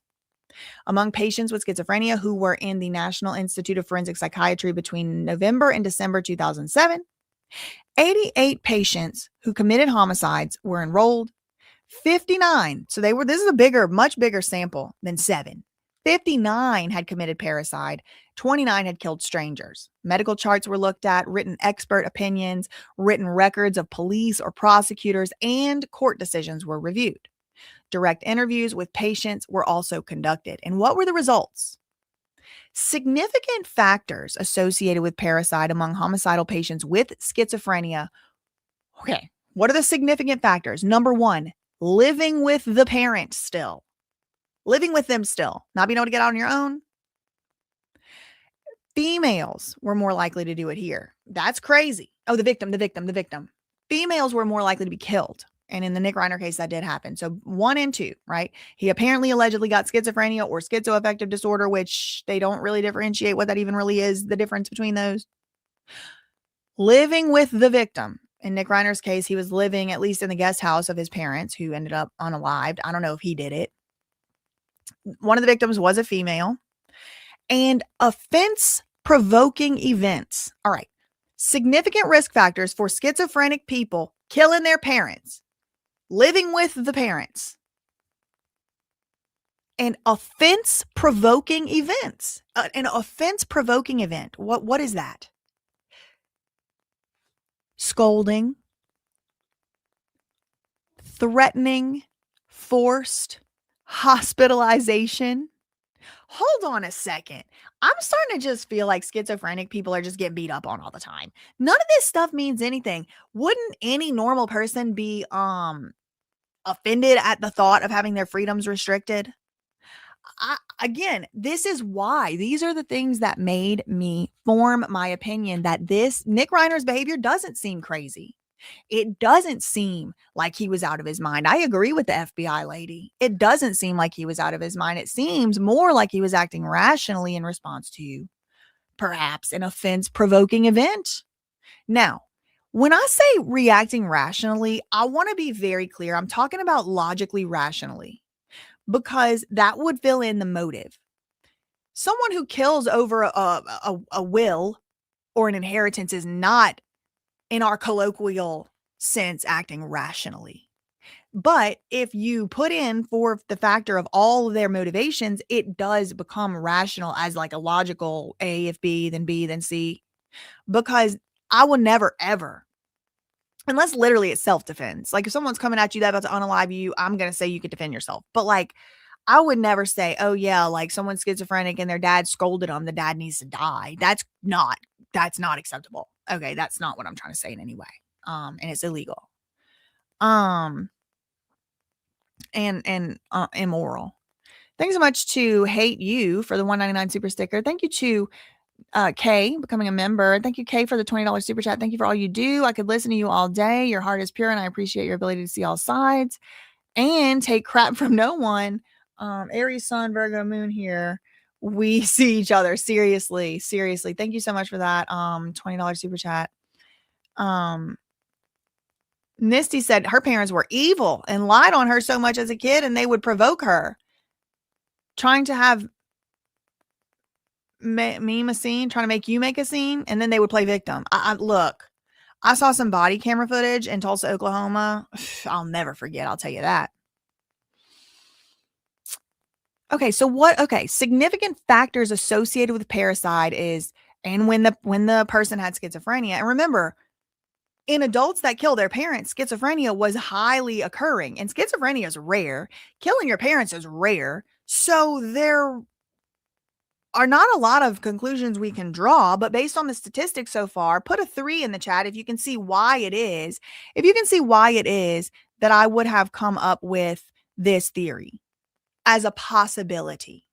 Sounds like maybe somebody who was abused.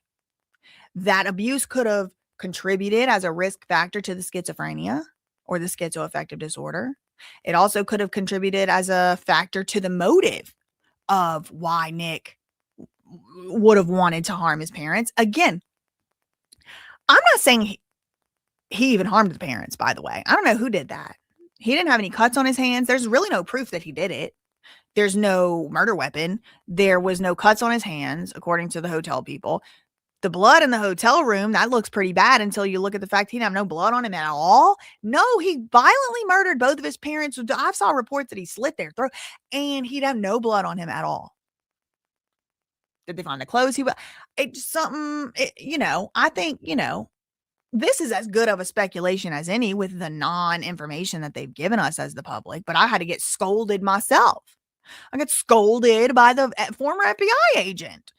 There is absolutely no evidence. Well, there's no evidence he did the crime either, but you sure got your mind made up. But maybe this isn't evidence. Maybe scientific study after scientific study after scientific study after government website after government website isn't evidence to you. Maybe it's not evidence because really, I mean, Nick REINER is his own man. He's his own person. This is its own situation, but I don't think it's irrational or illogical even for me to have come up with this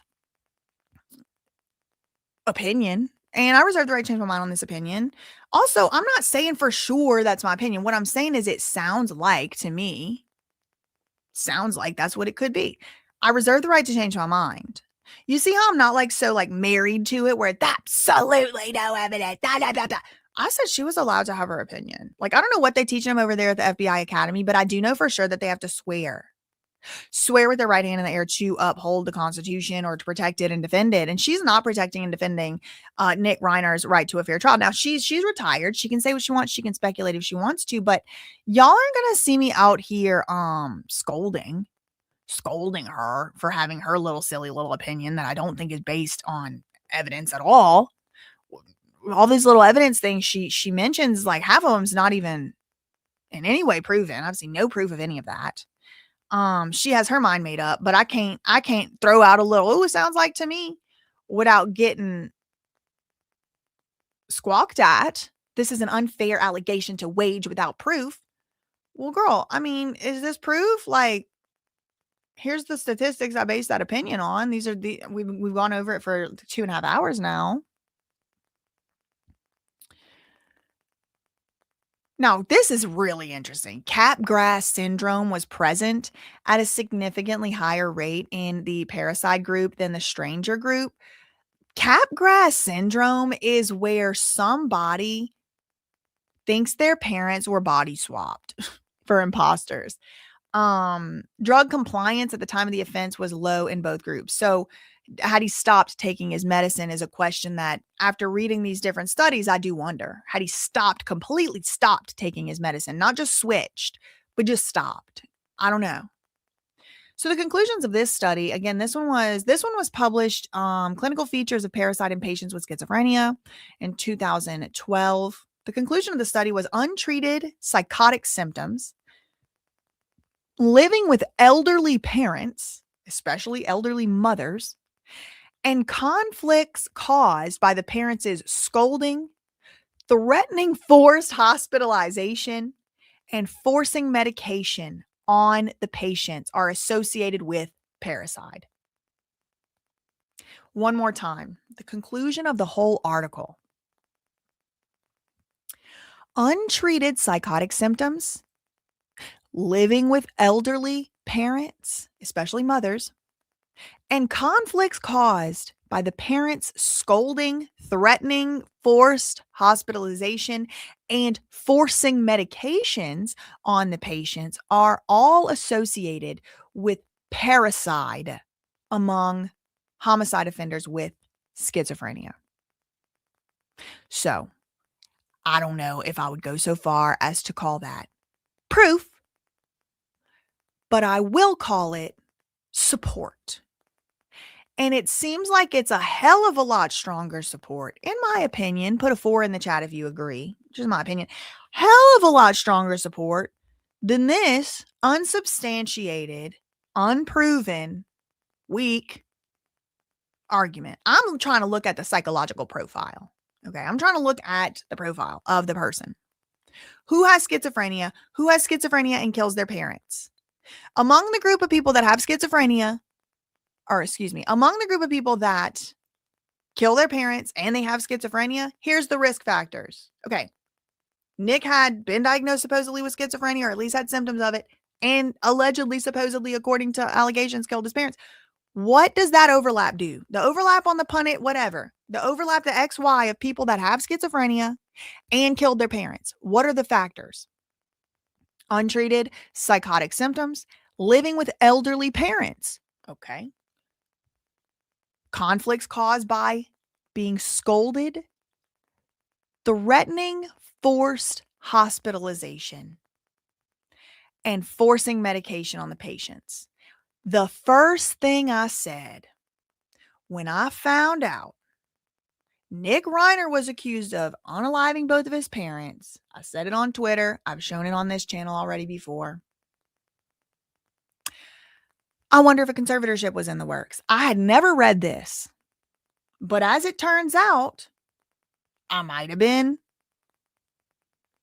onto something with my little theory. Forcing medication on patients is associated. Threatening forced hospitalization. It's amazing what the human being will do in search of freedom.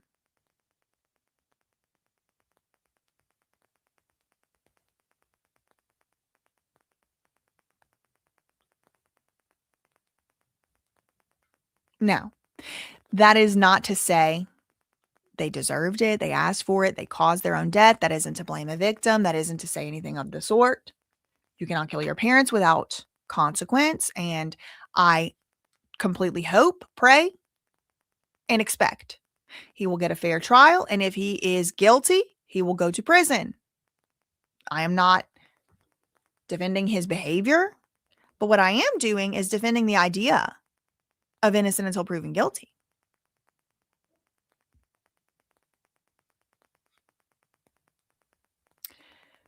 So, I did have some other stuff on the agenda today. I don't know if I'm going to get to that. But just to recap. That was the evidence. That was the evidence, the so-called supposed proof. I'm not so sure I would call it proof as much as support for what led me to think that it's possible or even maybe likely that Nick REINER is a formerly abused child forced to live under the watchful eye of his abusers. I base that opinion, that speculation. I don't even, like I said, it's not even like really a fully my opinion. It does make more sense. That makes more sense to me. Put a 5 in the chat. If all the things I just went through, the risk factors for schizophrenia, the risk factors for schizophrenia and parricide, the risk factors for schizoaffective disorder, comorbidity with PTSD, which probably could be caused by the same root cause, not A cause B, but C, and A cause B and C, trauma caused schizophrenia and him to snap and mental illness. Put a 5 in the chat if it makes more sense. Oh, okay. Yeah, I guess I could see as a possible hypothesis. Versus he's not crazy. He just, for some reason, inexplicable, not that he's crazy, but for some inexplicable reason, we don't know what it is. We're not going to offer a motive at all. We're just going to say he wasn't out of his mind and he's still guilty. All the while telling me it's unfair to make an allegation without proof. I want to be very clear. I'm not making an allegation. I'm not making an allegation in the least. Who's making an allegation is you, Miss Former FBI Agent, whenever you said, imagine a son so filled with hate and contempt that they're willing to stab their parents to death. That's an allegation, ma'am. That's an allegation. I'm not alleging shit. Nick Reiner could have maybe been abused by his sister, his brother. I don't know. I don't know if he was abused by anyone. I don't know if he had any traumas.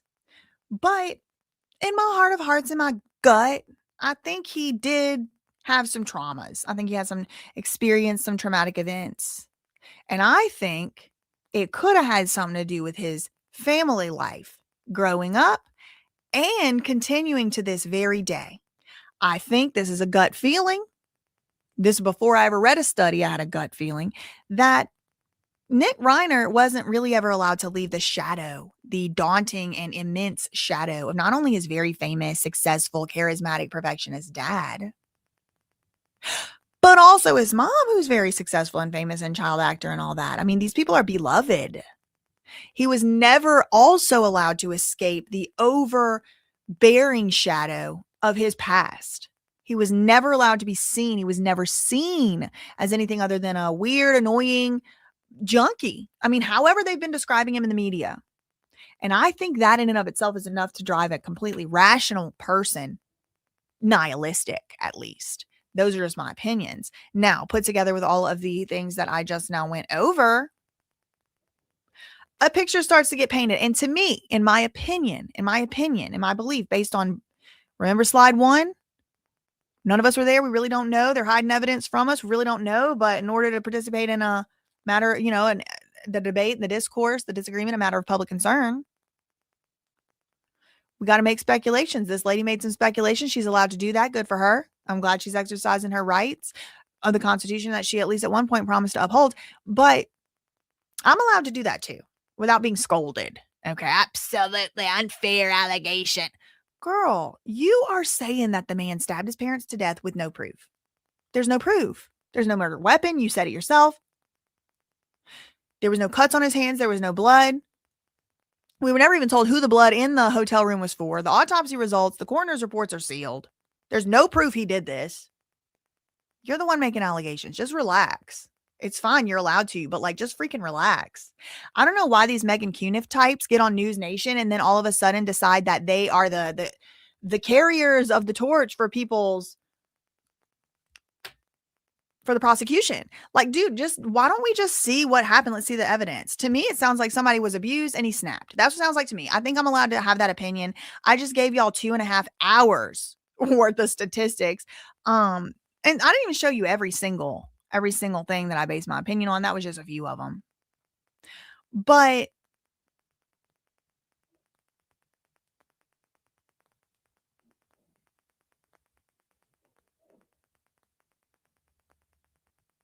yeah, no, the double whammy, the Busfield. Yeah, I saw